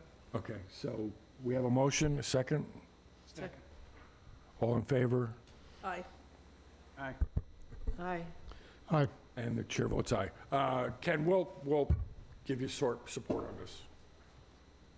All right, maybe we can do all the zoning bylaws, a recommendation sheet as a handout we prepare for town meeting. Okay, we'll take confirmatory votes as one of the later items. I'd like to suggest, first of all, I don't see Julie here tonight. I'd like to suggest that we defer discussion of rules and regulations. Sherry, do you have any? I think that's a good idea. Okay, we need to adopt rules and regulations for land use, and we've talked about it, but this is a public hearing, so before continuing it, is there anyone who'd like to speak to rules and regulations tonight? Hearing none, I'd like a motion to continue the public hearing until a date certain. When do you think we want to come back? After town November meeting. 13th? You want to put it on for November 13th? Will we have time to get together and? We should, yeah. Okay. I'd like a motion to continue discussion on planning board rules and regulations for site plan review and special permits till November 13th. So moved. Second? Second. All in favor? Aye. Aye. Aye. Aye. And the chair votes aye. So we'll continue discussion, and then we need to get together. I did send you guys a note today on an idea, all right. Moving on to continued public hearings. I know you guys have been wonderfully patient. So this is a continued public hearing. We don't need to open it. 1123 Wareham PV LLC, site plan review 0 Route 25. Oh, Jonathan's not coming anymore? He's actually out of the country. Okay. That's okay. I know, I saw the announcement about you, so you can introduce yourself, but we like Jonathan, so. Good evening. My name is Tony Riley. I'm an attorney filling in for Bob Galvin. We represent the property owner. Okay. Hi, I'm Matt Kearns, Chief Development Officer for Long Road Energy, and I'm from the other Falmouth in Maine. Okay. Good evening, Sarah Eba with VHB from Watertown, Massachusetts. Okay, so who is going to open the discussion? That would be me. Great. So as I mentioned, John is out of the country tonight, but essentially I wanted to start with reviewing some of the comments and items that came up at the last hearing in September, and I have just a few handouts for everybody.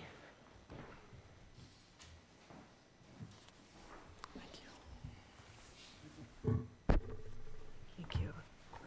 So, Carl, could you put one in the file? I'm sorry? Could you put one of the handouts in the file? I will do that. Thank you. You have another one? All right. For the record, Sarah Eba, for the applicant, has handed out a package that includes a letter to the planning board, a whole bunch of attachments, a picture of Charge Pond Road, and are these updated site plans? Is that what this is? Correct, yes. Updated. So everything besides the photos have already been submitted and are posted on the website. Thank you. So I will actually just go through item by item briefly and review what's been submitted as part of the October 6th letter from John. So first and foremost, we had a response to the peer review comments. As was discussed at the previous hearing, a representative from Allen and Major was here and mentioned that the comments were fairly straightforward. We've updated the plans to make sure that things like the items on the plans and the stormwater report were all matching. So we provided a letter to each of those comments. In addition to those, one change on the plans is we've revised the pollinator seed mix as requested by the planning board at the last hearing. So that now matches the seed mix that was accepted for the Fearing Hill Road project. The next item is a tree survey. And there is a memo, again, in this packet outlining the methodology of how we provided and estimated the number of trees on site that are greater than 18 inches in diameter. You can see that memo provided by VHB, and there's about 123 trees that are greater than 18 inches in diameter on the site. The next item, the visuals, I'll actually come back to that in a moment because the next ones are pretty brief. For the fire department input, we discussed having confirmation with them regarding the alignment of the roadway and the configuration of the gates. The concern was on the north side of the site, how there's sort of double gates between the two different areas of arrays. A email has been submitted to the planning board and is up on the website from Captain Chris Smith, noting that he's okay with the Just a design. question. The board and members of the board have been continuing to have meetings with the fire department. A note that came up, and I don't remember, wasn't specific to your project, the swept path analysis. Yes. Which truck was that done based on? It was with the Wareham Fire Department truck back in 2021 when this project first started. Was it engine one or tower one? I would have to look. It was the largest, we requested the largest cut sheet Can you from. just confirm it was done with tower one? I Sure. think that was a comment that they made that we should be using tower one. I have no idea. I didn't go back and check, but Sure. just Yeah, I'll go back through my emails with Captain Smith. And it was not directed, it was just a conversational topic that came up, wasn't directed Sure. at your project. Yeah, and I will reiterate that they have seen the swept path analysis, but I will confirm that it was the tower one. The next item, the decommissioning financial assurance amount, there was a comment regarding that the items were reported in DC, direct current, and not alternative current, AC. And we are just noting that that has no bearing on this project, as the project will be both 3.5 megawatts AC and megawatts DC. So I just wanted to get that in the record. How does that work? I can't specifically answer that. Do you know? You mean the difference between AC and DC? Well, or- that, in this instance, they're the same. It's, normally you see, a sort of a gap between the two.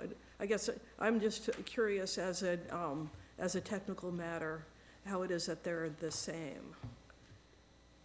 And before you answer, ask yourself how easy that is to explain and whether it might be good for me to do some research offline before continuing this conversation. Yeah, I'll check that. Okay. Yeah, thank you.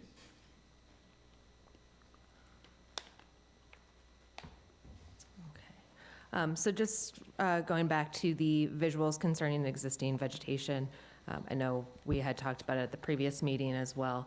So 2 sheets that I included, we had created a model sorts to sort of show a couple of views from the surrounding area based on the proposed conditions. So this first sheet, you can see on the bottom left, it has the view from the nearest residence. And I will actually share, if I'm able to share my screen as well. Yeah. Thank you. So this again was a. Anybody in the audience want to see my copy?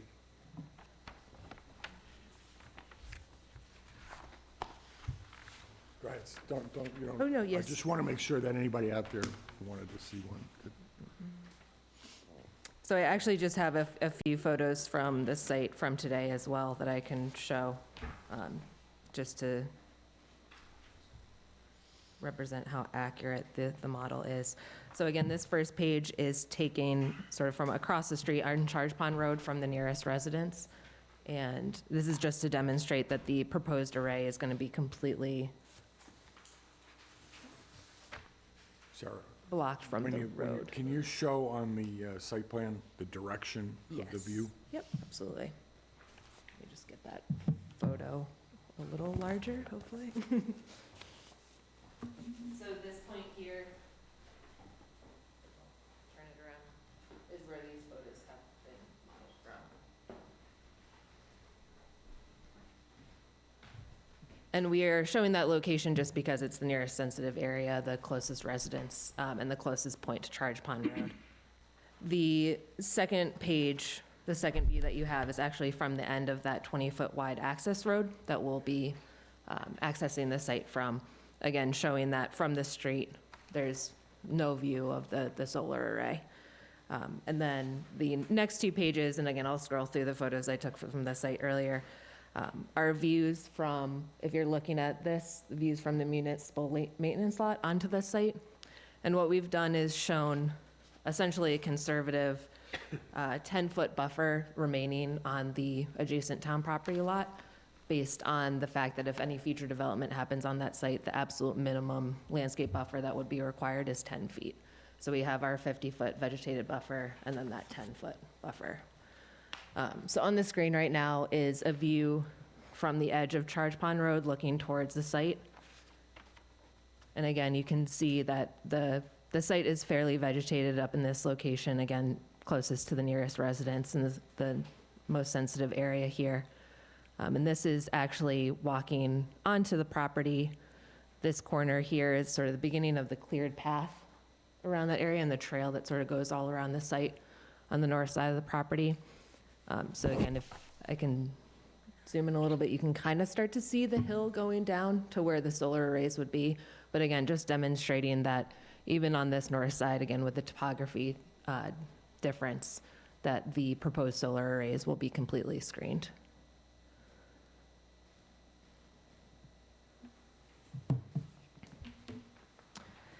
And the last item that was noted in John's letter is the amended zoning bylaws that were recently conditionally approved by the Attorney General and adopted on April 25th, 2022. So the first couple of items there that I wanted to outline was the new requirements noting compliance with land use and siting criteria in 225 CRM. We've included a memo in this document as well, going item by item how we're complying with each of those requirements. And then the second being the recently amended 593.12 and 593.13. And those are related to environmental impact assessment and wildlife habitat impact evaluation respectively. And so we've also included a letter as well in this October 6th submission outlining how we're complying with those regulations. You didn't address the last issue, the So I setback. figured that would be the bulk of the discussion. So before I do review that, I just wanted to see if there were any questions or clarifications needed for the other items besides what we've already talked about, the Tower 1 and the AC/DC comparison. Any updates on your transmission or distribution queue or interconnection possibilities? Nothing? Just still awaiting results from the Eversource cluster, which I think had an estimated online date of 2027 currently. And Okay. our costs have not changed. They're at $2 million, roughly $2 million. So while the size of the project has shrunk, the interconnection costs have remained the same, which is relevant to the discussion that I think we're about to have. So do you want to state the problem and your position? Sure. So as we're It's not a problem. referencing, The yes, opportunity, of course. the opportunity. I like that better. So one of the new requirements, as we're sort of circling around, is the 75-foot setback requirement. One item I would like to note is, obviously, as I mentioned, John is out of the country tonight and couldn't make it. We have Tony here from Galvin and Galvin, who can speak to a couple of the questions that might arise. I know John has been discussing with Ken Buckland the opportunity to have a meeting with town council and John Clavens, Bob Galvin, the representatives and the attorneys on that. We would like to reiterate that at the public hearing and get the opinion of the planning board. We think it would be important for them to discuss sort of the fine legal issues in terms of the A&R, the conditions proposed by the Attorney General in that matter. Do you guys understand the issue? Probably not entirely. Okay. Can we go through it a little bit? Yeah, more? if you could show. A couple, yeah, I have a couple graphics as well. So before I get into sort of the impacts on this site specifically, again, the new requirement in the bylaw is currently there's a 50-foot setback requirement, and that's based on the residential district surrounding it. Again, there's a legal argument in there that I won't get into right now. And the new setback requirement be 75 feet. But to speak specifically to this project, and I'll show a graphic. While she's putting that up, if you remember, this was an area of dispute when Attorney Mason Yeah. was still here, and they tried to get a variance, and the variance was not granted, a variance from the 50-foot requirement. So there's some history on this, but go ahead. Correct, yes. So again, I don't want to speak for John or Betsy's past conversations, but again, I just wondered if there specifically. was a whole variance process Correct. that went through, and yeah. Yes. So this graphic here is showing a 75-foot setback, and I'll stand and point to a couple items in a moment. But again, because of the site and how the area and the property line are configured, so you can see the majority of the site is a very narrow strip. We often refer to it as the golf club. So the handle of the golf club is the majority of the site. By imposing a 75-foot setback, a solar project in general would actually be unconstructable. These red lines here signify the 75-foot setback. And especially sort of right in the center where the existing gravel access road is. The 75-foot setback precludes any gravel access road. It precludes any infrastructure to connect the solar arrays. So the solid red hatches are essentially the buildable areas for the solar panels. But that's sort of discrediting any sort of access that would be required to these. So for the 75-foot setback, again, on this site, there wouldn't be allowed to be any sort of solar use. I have a whole lot of comments on this, but any discussion? I guess one of the things that I would say is, I'm not sure that I agree with the argument that because this would make the site not feasible,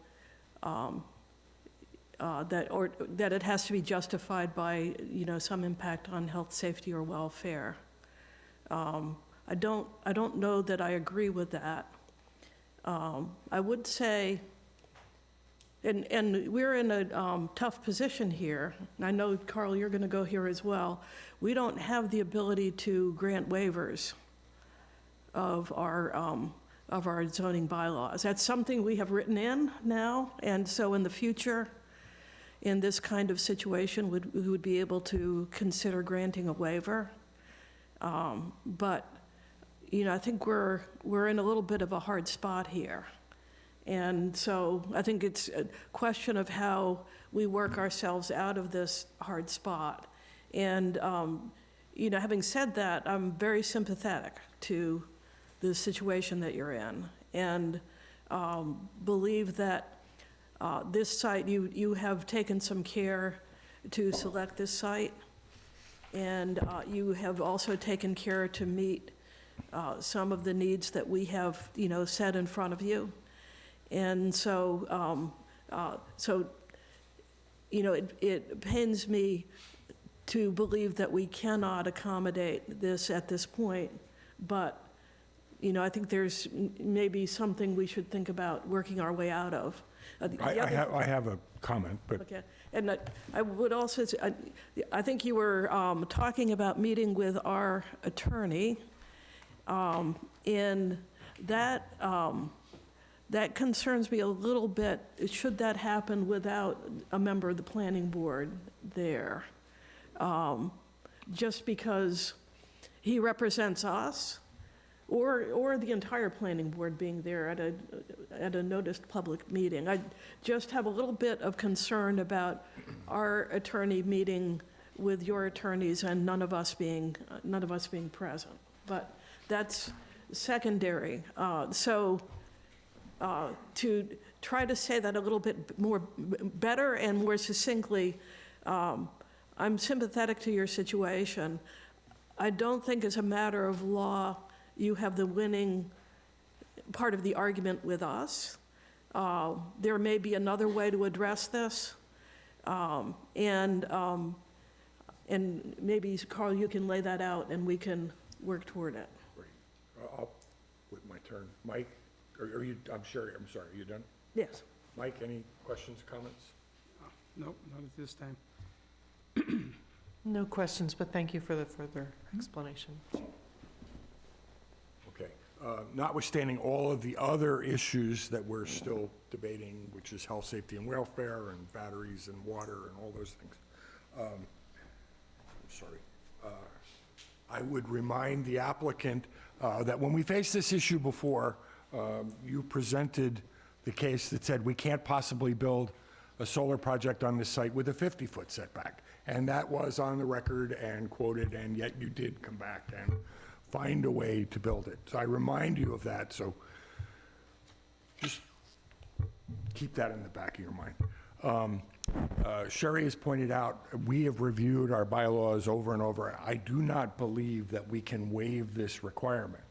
However, our process and our bylaws do, and Ken, you could jump all over me if I get this wrong. Please don't let me go too far. There is a recourse, which is exactly the same recourse that you took last time, which is request a variance. So I believe, and just like you did last time, you can request a variance from the 75-foot setback from the ZBA, and I can't speak to how they might find but from my personal opinion, given that we've been working on this project for so long, and that you have designed a 50-foot setback that met the previous requirement, speaking personally, if asked, I personally would support that variance. I can't speak for anyone else. I can't speak for the planning board. But I believe, Ken, we can pause this hearing. They can go request a variance for a 50-foot setback, and we could move forward. Is that correct? That's correct. So there is a recourse for the applicant through the process. And as I said, only speaking personally, it would seem reasonable to grant that variance, given that we were going to move forward with that plan before. I can, that's only me. Yeah. But you So- can get a variance regardless of anybody's opinion. Yeah. Just one other question, though. I mean, Ken or Carl, I don't know if either of you have talked with town council about the legal issue. And the argument that I'm reacting to is not the only way to look at this question. The other question is whether the new setback requirements do in fact apply. Well, And yeah, that's another, I have not spoken to town, I have no yeah, opinion. so I mean, I think out of, and Ken, you may know the answer to this already, but I would like to know, I'd like to know the answer there and make sure that we're on the right legal ground. You're on mute. You're muted. The bylaw was approved back in spring of 22. Right. So it applies to the most recent submittal of the special permit. But, So the 75-foot setback does apply. but you filed as well another application that gave you the right to zoning protection, right? The A&R plan. A&R, correct. yes. Our view would be that because General Law, Chapter 48, Section 6, that the A&R plan on which this property is based, and it's the same dimensions, existed before the bylaw change. So our land is protected, and the 50-foot setback actually applies to this property. With this project, we're not seeking a waiver from the board. As a matter of law, the lot is protected as a 50-foot setback, and the 75-foot setback doesn't apply. And Ken, what is your thought on that? And the A&R is granted protection for use, not for dimensional standards. Well, under 48, Section 6, any type of change that is correct in part about the use, but any other kind of change, like a dimensional change or a setback change that makes the use impossible also counts. So, But I'm saying it doesn't make the use impossible. So can I make one comment on that? I really appreciate this dialogue, first of all. It's super thoughtful, and as an applicant, it matters a ton to us because we have been at this for a long time. Long time. Like 15 meetings. I think one of Long Sarah's time. colleagues has had 2 children in the process. Sorry, it's like 8:15, I'm sorry. But I hope you named it, or whoever it is named at least one of them Wareham. But I mean, look, we appreciate it. I mean, like I said last time, we each of us serves on volunteer committees like this and does things for our town, and it matters. And this work is really important. So on the 50-foot setback piece, I think the only way we made that work was through an exception from the fire department on the width of the road.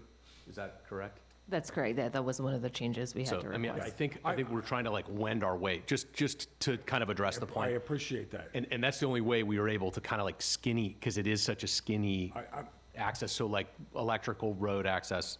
So that was the only, and just to the economic point, like we're carrying the $2 million cost, smaller project. It's just becoming untenable. So I take your point that we're still here. We haven't like thrown in the towel, but we also don't know what steel costs are. We don't know the impact of all of these, the inflation and all that, so.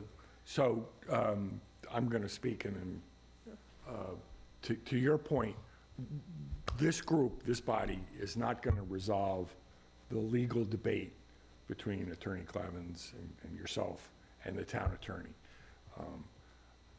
So if that's the course that you want to, if that's the avenue you want to pursue, then we have to find a way to either resolve that with the attorneys to give us advice that we can move forward, or if you, we'll take our attorney's advice and make a ruling, whatever that is.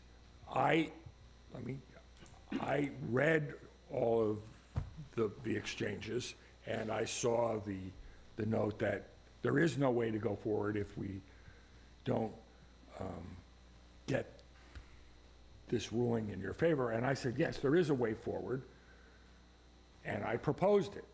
So I'm merely saying that if you have to decide which avenue you're going to go. Everybody recognizes that this 75-foot setback is a challenge and an opportunity for us. I think the summary is you've presented a legal argument that says it doesn't apply. And I think this board is saying we can't rule on that without advice of counsel, and we have not gotten advice of counsel yet. I personally, I think I talked to Sherry, but mostly personally, being here for this long history, said, okay, there is, I mean, in the past, we had this issue, and the approach was get a waiver. The waiver wasn't granted. You were able to design. Now I'm saying your waiver would be, let us do what we were going to do originally. It seemed reasonable to me that possibly, can't speak for what the zoning board is going to do, and I'm not speaking for anyone but myself. That was an avenue forward.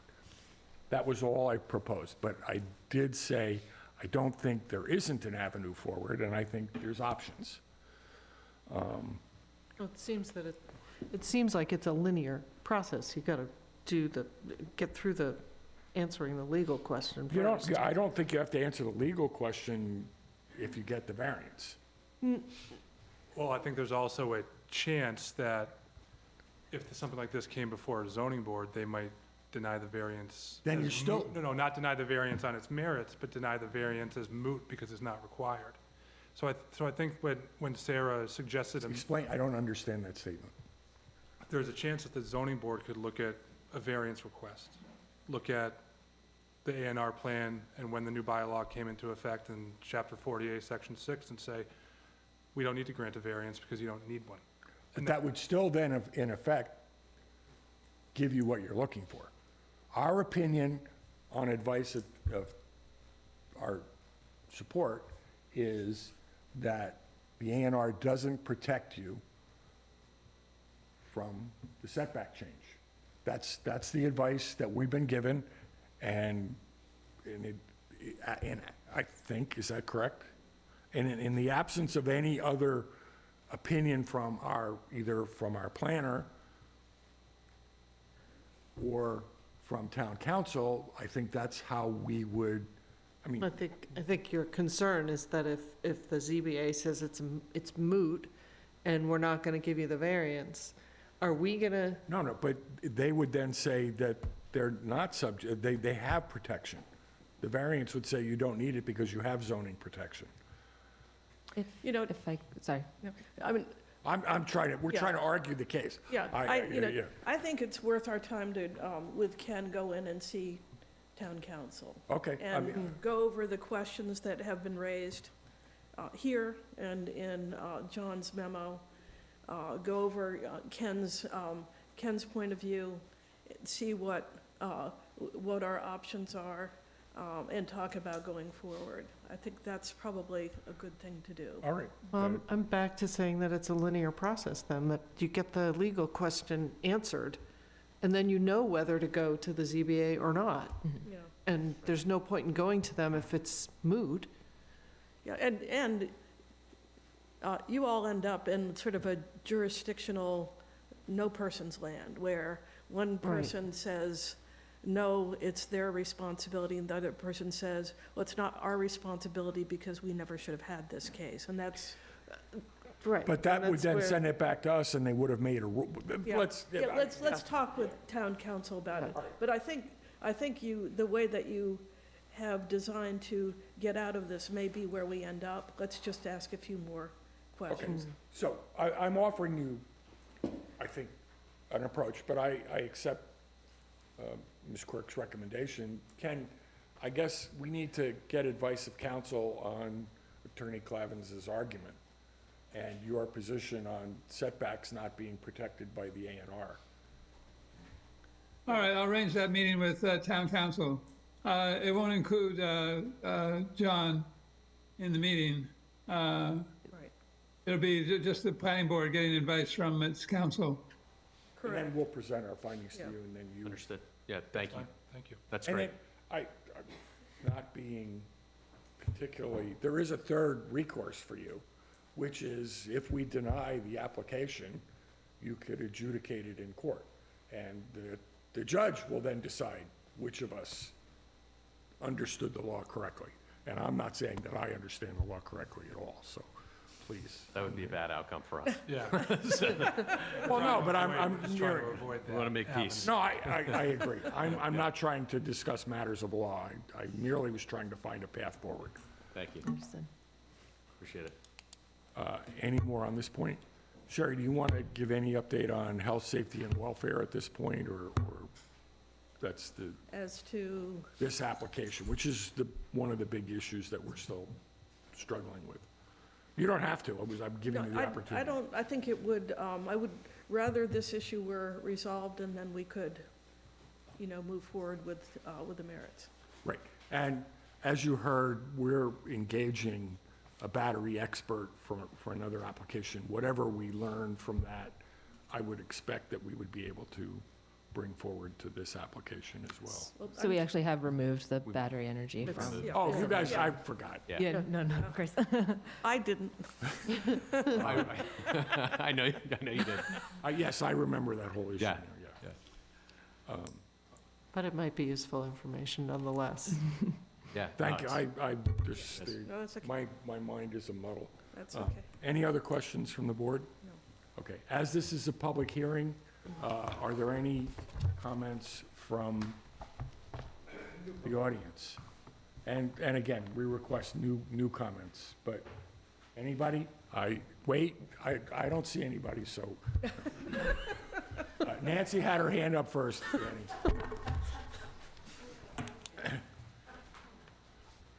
All right, it's late, we're all getting punchy, but.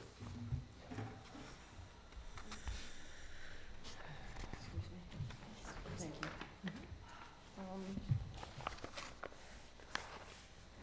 Nancy McHale, Fairing Hill Road, MCHALE. I appreciate this conversation. Is the aforementioned John's memo, is all of that information about the setbacks and everything, is that on the planning board's website? It should be, I haven't checked. I didn't see it when I looked earlier this week, so it may be there, but this is all So- really good information. Ken, could we make sure that all the stuff that Ms. Eba presented today is available to the public? Sure, we'll have that up tomorrow. Okay, Thanks. thank you very much. I appreciate that. It makes following along much easier. I did have a couple of questions as I was looking through the information.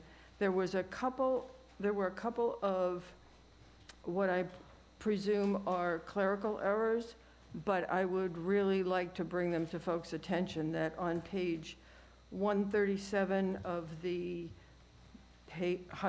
197-page paper, that Which paper Which- are you referring to? it was site plan, it was attached to the October 6th submission, whatever plan was 190.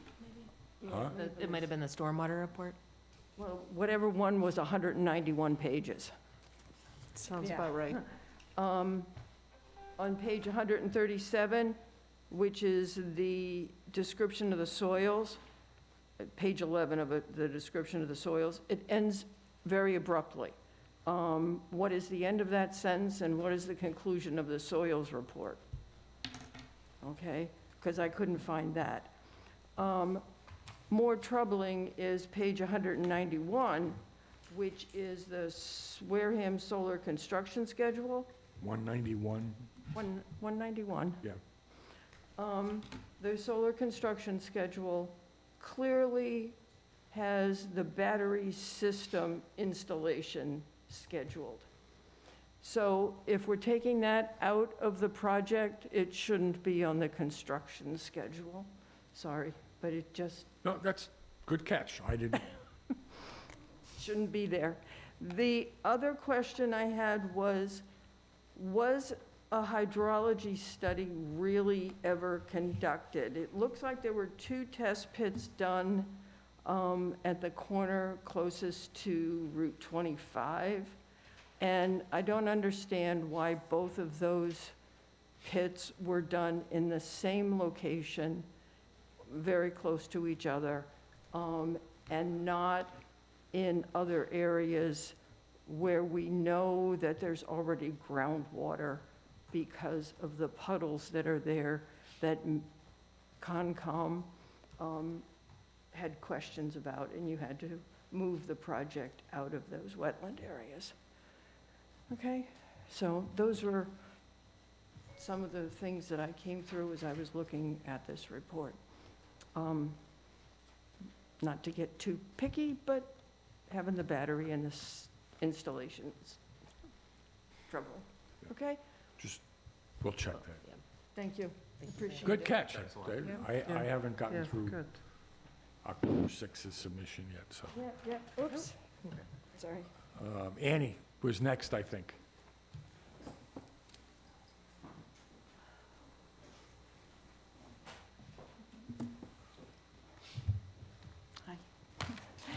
Annie Hayes, 52 Farmers Lane. H-A-Y-E-S. Thank you, Carl. I have an overall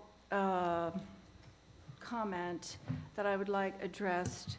I feel that in researching and past comments I've sent to the board, I have specific questions about panels. I'm still on panels because the fact that this technology uses cadmium, I don't think is going to go away. And I think that it's a responsibility, especially because it's over an aquifer, our aquifer. We have a whole different situation than what was actually addressed in the Supreme Court hearing on, was it Tracer Lane? That was not health, safety, and welfare. And so we really have to address what's in these panels. And also, this cadmium in Wareham is going to be a precedent. If it gets approved here, it can go anywhere, is my thought. If it gets approved over an aquifer, it can go anywhere. So, big deal, big deal.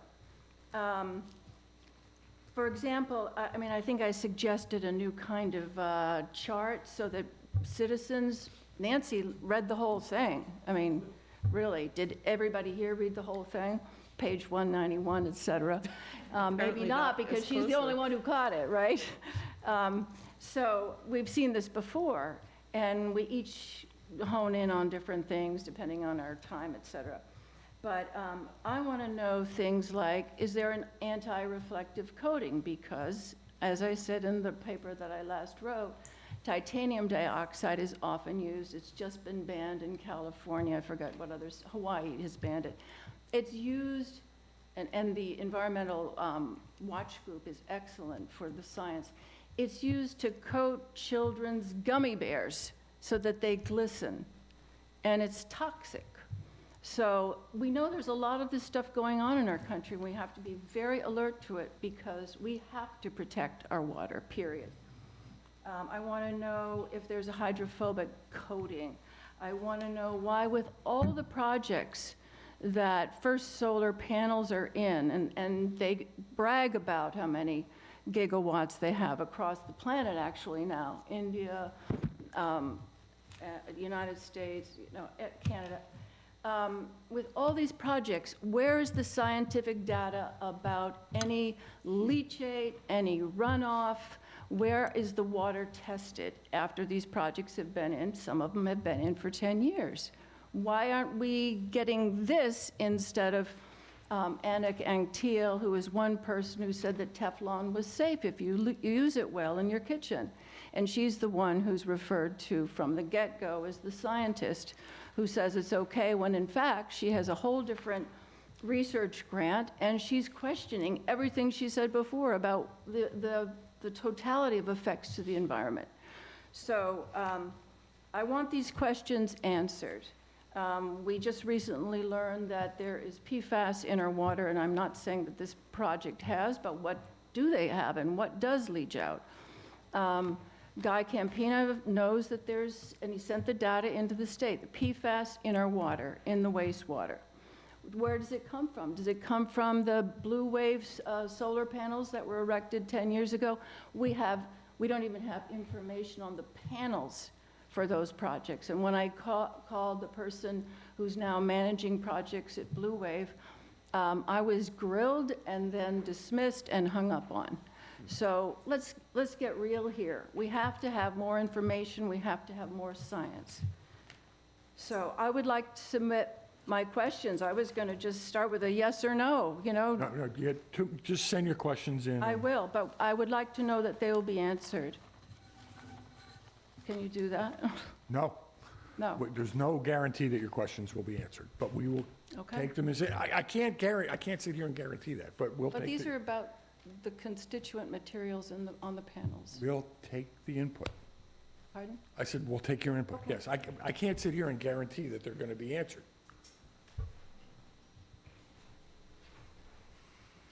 John?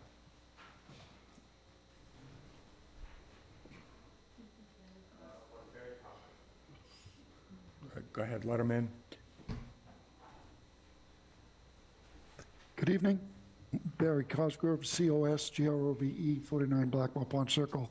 Needless to say, we were going to address this setback issue, but you've covered it, and a couple other questions I have were answered. I just would amplify the point that we've got to get better at posting the materials for citizens to review them. Thank you very much. Thank you, Barry. Any other public comment?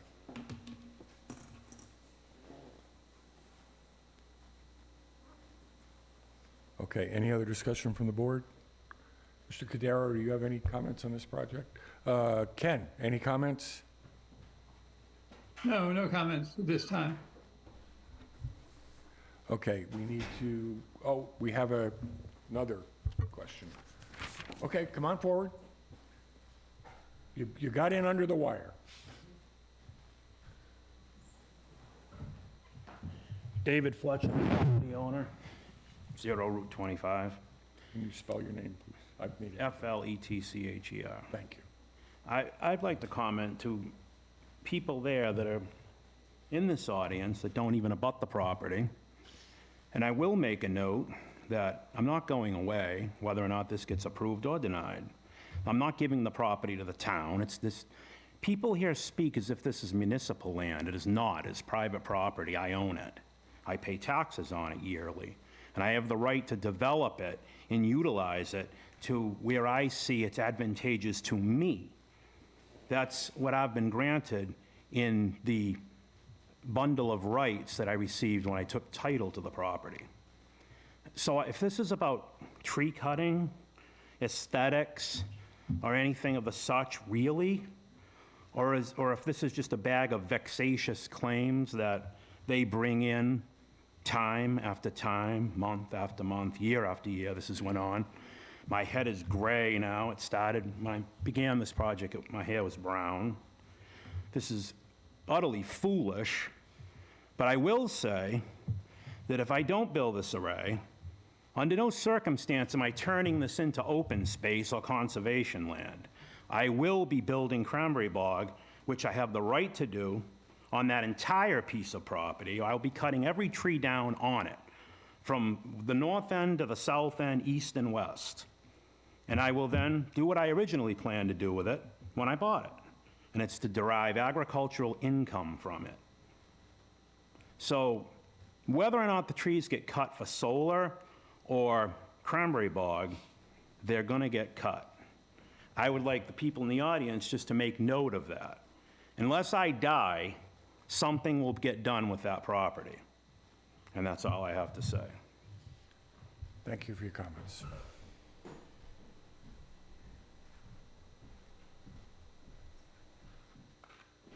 Any other, before I move forward? Okay, Ken, I'm going to move forward to continue this meeting. Is that okay with the applicant? Ken, we need to continue this how, the 11th is getting busy, but hey, tonight worked out better than I feared, so, Yeah, I guess we could put this on the 13th and take a chance. I said the 11th, I meant the 13th, I'm sorry. Continue, the board's okay? Are you guys, I don't know, what are we waiting for at this point? Will we be able to meet with the attorney before the 13th? I believe so. We'll try for this Thursday. Okay. So is that the only issue pending is right now this, 75-foot. the Versus setback 50 question? I mean, there's other issues. The other two items I've noted from tonight is confirming Tower 1, the ACDC comparison. I believe those are the only other two outstanding And Tower 1 questions. is part of your negotiations with the town because of the change. Tower 1 may not actually work, and that's fine, if they're okay with using engine 1 or... Sure, if Tower 1's the larger, more constrictive one, I believe that's what but again, it was back in 2021 Yeah, that we had those discussions. That's so why I'll I'm asking. confirm. It's not, it's just an informational point. So the only issue right now is we need to get advice of counsel on how to proceed with the 75-foot setback. And thinking about the issues raised by members of the public. Yeah, well, Yes, I'm sorry, the other two items of the stormwater report, the soil description, and then the construction schedule update, we'll update Right, those as yes, well. yeah, we need to check that. It's not the stormwater report, it's the application. Yes. Yeah, I was going to go figure out where it was, but thank you.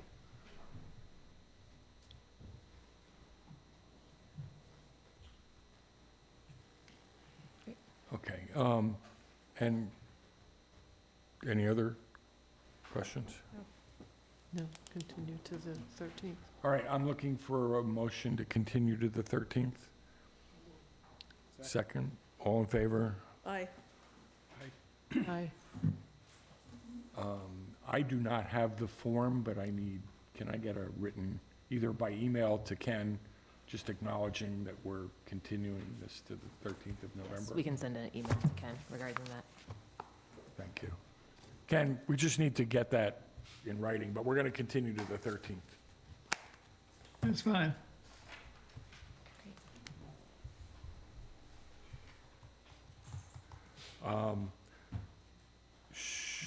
Sherry, if we put on Mr. Bowen's calendar for Thursday, we need to list everybody's name this time. Ken, are you going to do that, or shall I? I can do that. I'm close to that office. Okay. Okay, can you thanks. then also, if you're going to go down there, the Affordable Housing Trust needs to meet with him on Thursday as well. So if you could list me either before or after. How long do you think it's gonna take? You take a half hour? I'm got to just start with him, a half an hour, yeah. All right. So what time do I start? Well, we're going to meet with Tim at 10 to 12. So sometime in the afternoon, I guess, right? Sherry, what do you look like on Thursday. Thursday? I'm good on Thursday, anytime that suits you. Let's say 2:30 then. 2:30, and then one at 2:30 and one at 3. Yeah, that sounds right. I need you for the affordable housing as well, so. Okay.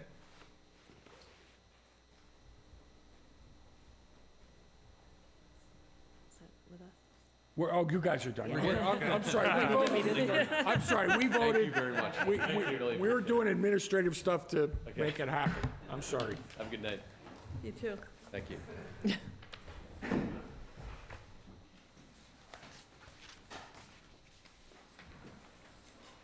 All right. The last article of business, except for the schedule and comments, we have thank you.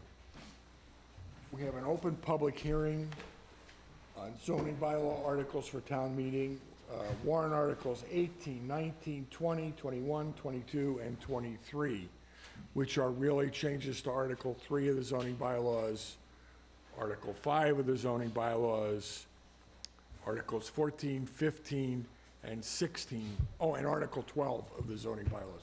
All those have been discussed. I don't have anything else to add to those articles. Sherry, any other comments? They're as printed in the warrant article. Do we have any questions? Before we close the public hearing, any comments from the town? You have one in the ether. Barry, Mr. Cosgrove. Thank you very much. Barry Cosgrove, COSGROVE, Blackmore Pond Circle. Just one quick question. I've not seen the latest draft. Did you guys have a chance, and I guess this is through you, Mr. Chairman, to Member Quirk, to consider the notion of a groundwater protection overlay district that corresponded to the geometric configuration of the actual aquifer within the town? We've not had a chance to consider that. That is not addressed in this version of the bylaws. Right. However, the bylaws do recognize the wellhead protection zone. And more generally, speak of at least the battery storage bylaw, and I think the solar bylaw, as approved by the Attorney General as well, recognize the aquifer and the importance of safeguarding the aquifer. Yeah, we spent, in 2022, we spent a lot of time trying to really define criteria. Have you had a chance to just review those criteria, which are now ensconced in the bylaw for citing? So we were pretty particular about keeping it out of protected zones. But yeah, look, I think you did a good job trying to address the issue. I threw it out there as, frankly, as a way to maybe make it easier for you from a drafting point of view. Yeah. So that's why I raise it. Thank you. Yeah, very no, much. and I think most of us recognize that this is a journey, not a destination. So there's more work to be done. Thank you very much. Other comments from the peanut gallery? All right. I'm looking for a motion that we close the public hearing on warrant articles 18, 19, 20, 21, 22, and 23. And 24, which is a battery. We closed that because the battery was above. Okay, This okay. was two separate public hearings. So Okay. the battery, we had a public hearing today and we closed it. Okay. That was Article 24, but these were the ones that we've been talking about since, I think, the 11th of September. Right, yeah. We need to, We're going to have confirmatory vote. Yes. I'm going to, line by line, right, take a confirmatory vote. okay. Second? All Aye. in favor? Aye. Aye. All right. So now I think we've closed all the public hearings on zoning bylaws. I think for clarity, we did, at our last meeting, vote on some and not others. I think we should take one by one and do a confirmatory vote on each of the articles. So let me go back and get my notes here.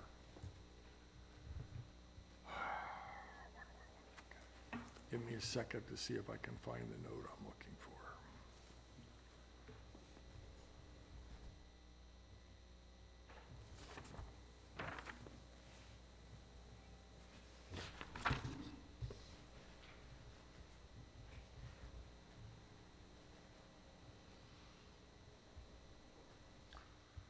I had a cross-reference, but I don't see it.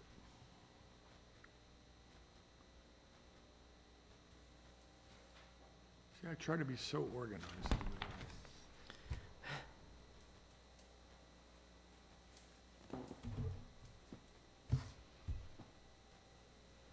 All right, well, we'll just do it this way. Okay, I am looking for a recommendation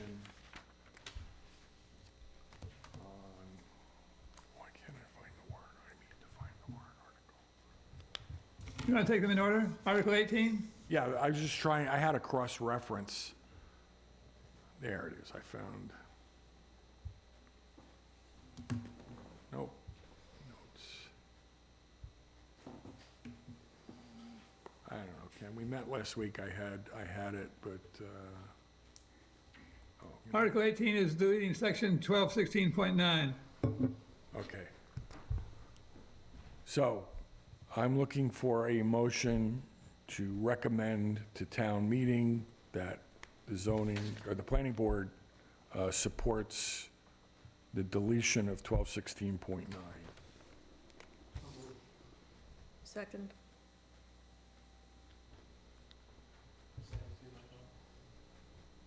We had a motion from Sam, second by Sherry. And then Ken, you're going to summarize this in a handout, right? That's right, a handout for town meeting, yeah.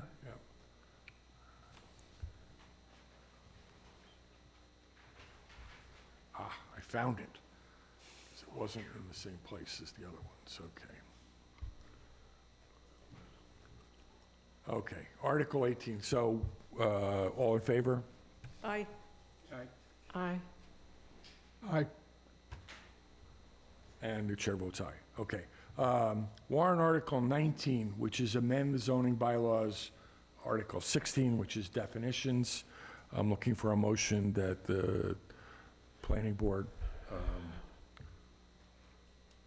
So moved. supports or recommends that for approval. Second? Second. Mike, okay, all in favor? Aye. Aye. Aye. Aye. And aye. Warrant Article 20, which is update the zoning bylaws, Article 3, specific to clarifying site plan review and special permit for large-scale ground-mounted solar arrays. So moved. Second. All in favor? Aye. Aye. Aye. Aye. Aye. Warrant Article 21, updates to zoning bylaw Article 414, clarifying administrative processes for site plan review and special permit. Motion by Sam, second by Mike. All in favor? Aye. Aye. Aye. Aye. Aye. Warrant Article 22, clarification of zoning bylaws, Article 15, again, clarifying site plan review and special permit. All in, I'm looking for. So moved. Second. Motion by Sam, second by Mike, all in favor? Aye. Aye. Aye. Aye. And the chair votes aye. Article 20, warrant Article 23, zoning bylaws, Article 3 and 5 regarding wireless communications, and this is to allow co-location of town antennas on cell towers. So moved. Second. All in favor? Aye. Aye. Aye. Aye. And aye.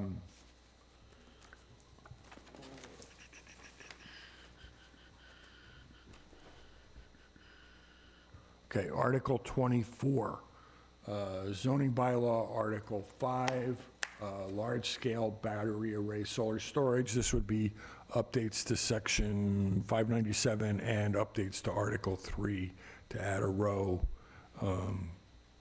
in the use table. So moved. Second. Aye. Aye. Aye. Aye. And aye.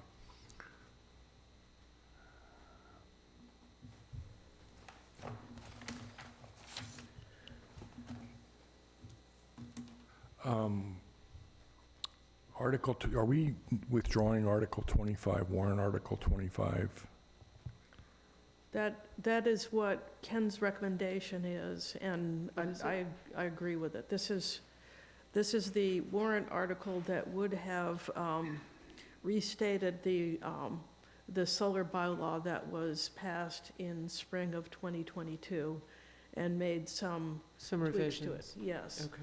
And the hope had been that we received the letter from the Attorney General in time to react to her changes and to have a public hearing on further changes, and the timing just didn't work Didn't out. And Is that going to be postponed to Yep. Yes, we're We're going to it needs continue more work Spring town on meeting. the solar bylaws, and we're going to bring something back in the In spring. the spring, okay. Yeah. Okay, so Ken, if this is the right wording, I'm looking for a motion that the planning board recommends that we withdraw warrant article 25 regarding updates to zoning bylaws, section 590, pending further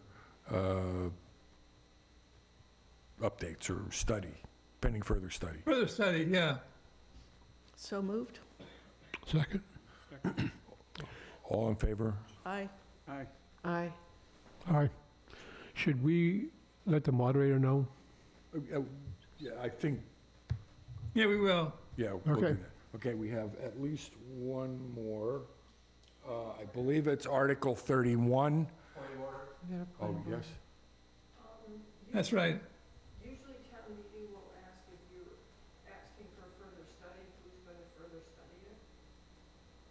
Okay, yeah, that would, I guess, the nascent alternative energy committee.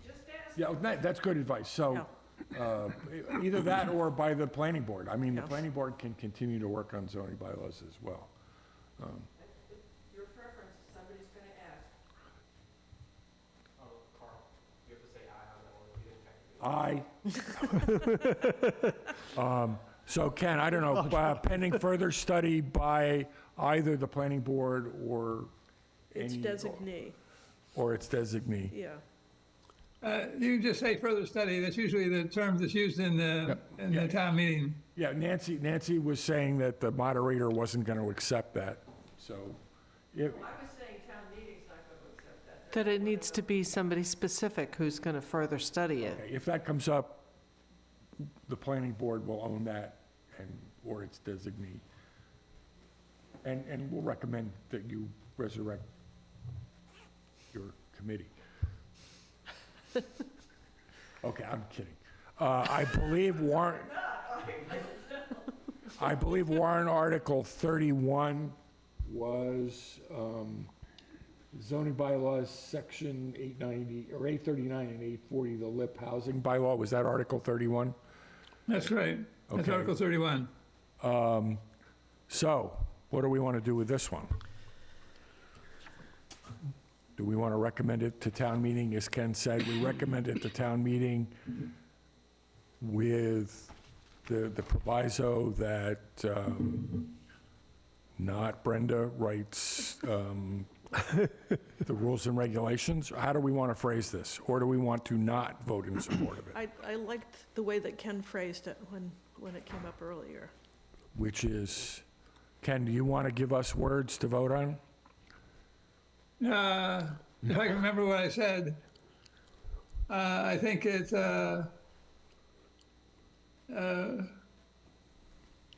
recommending that town meeting vote this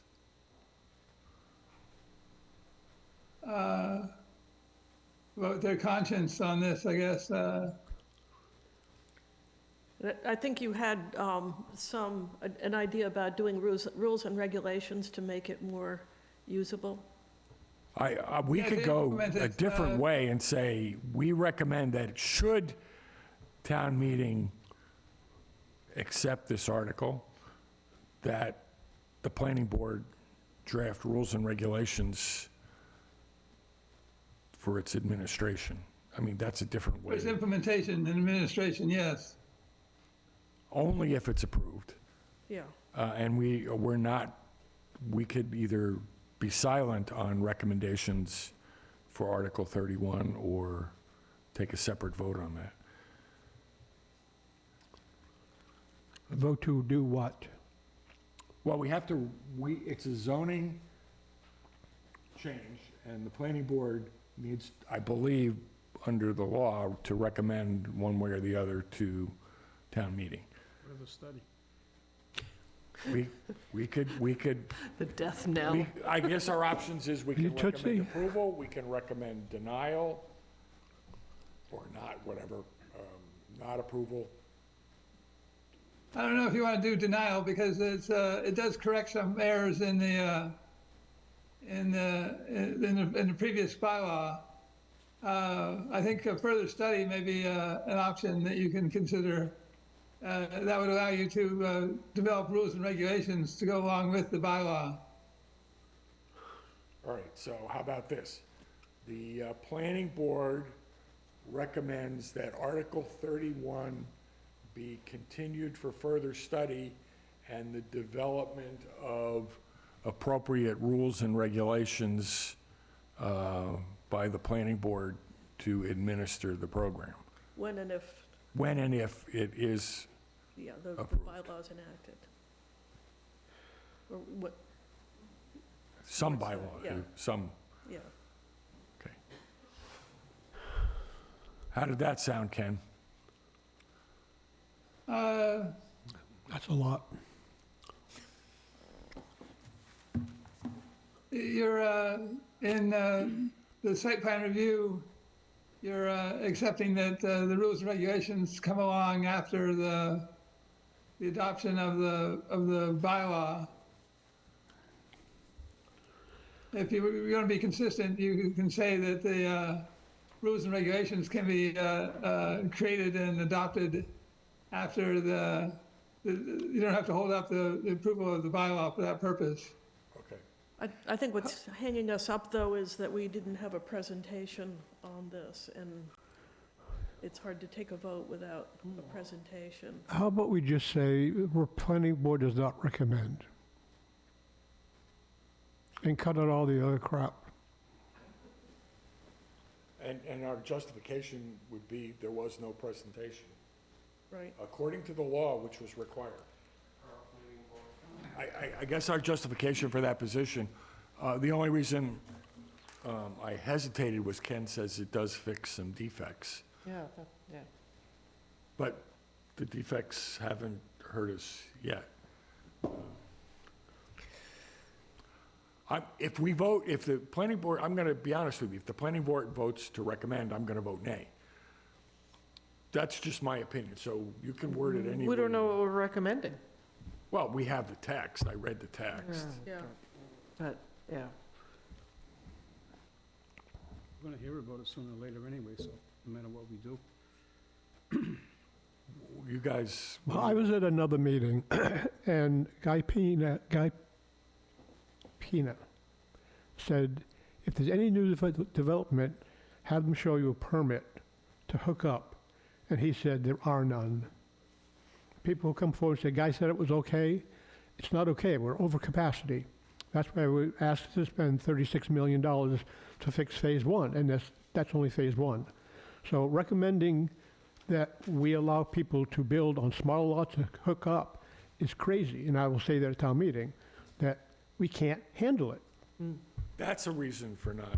Yeah. And that's my reason on town meeting floor, is that we can't do it. It's already approved, so this is only fixing what's already approved. They still can't hook up. If they come at it with the 40B, a comprehensive permit, they have to be allowed to hook up. But this would not be a 40B comprehensive permit on a 5,000 square foot property. They can't be hooked up, according to the commissioners. Well, 40B, they have to hook up. We just to flush the toilets and it'll bubble up all over town. Yes, it will. Nobody, I don't know, what do you want to recommend on this? Further study. All right, so I'm looking for a motion that says the planning board does not recommend Article 31, sections 839 and 840, the zoning bylaw, and recommends further study. Is that something? That's our motion to town meeting. That's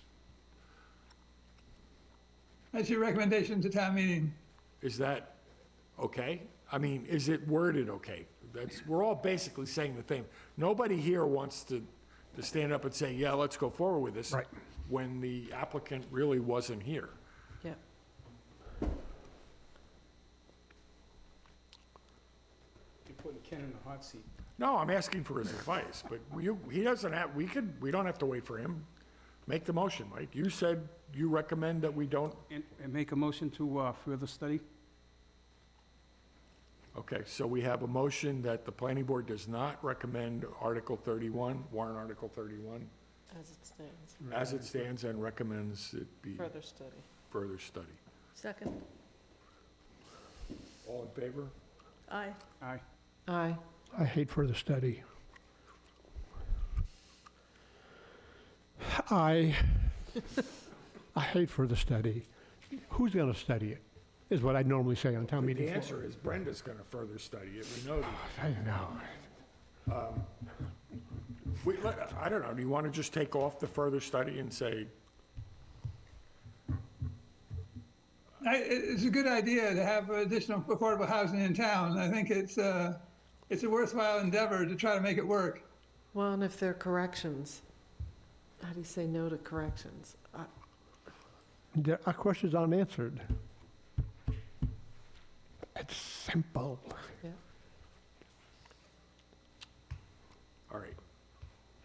We have a motion, we have a second. You have 4 votes for. To not recommend, Not recommend and further And study. further study. yeah, so, and we got the 4 votes? Yeah.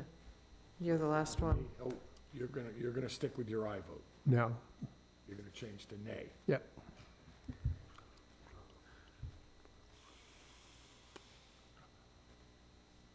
I voted to rescind it the last time, but there was a counter proposal put forward to rescind the article, but I support not recommending it.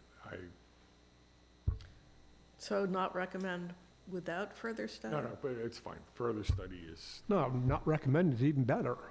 well, yeah, but nobody changed the motion, so we're, Well, Change the motion to drop further study then, how's that? is that still, yeah, I mean, all right. I have a new motion on the table. Well, you guys tell me. Yeah, no, that's fine. That's I'm fine. trying to be That's a, fine. gave you my opinion, That's fine. clear and simple. That's fine. That's, like you say, Mike, why, just, we don't recommend. We have questions, they weren't answered, she's not here, we don't know. We recommend something we don't know. There you go. all right, so that's the new motion, seconded by Sam. Aye. Aye. Aye. Aye. Aye. All right, we're not recommending, we're not discussing what happens after the fact. It's done. You have anything else? Entertain a motion to adjourn? Wait, Second. wait. Oh, you did good. Not debatable, Fall apart on us now. not debatable. I have a motion to adjourn. Question, on the back of your, there's a November 8th hearing, and that's a Wednesday? Wait. Oh, site plan review and special permit.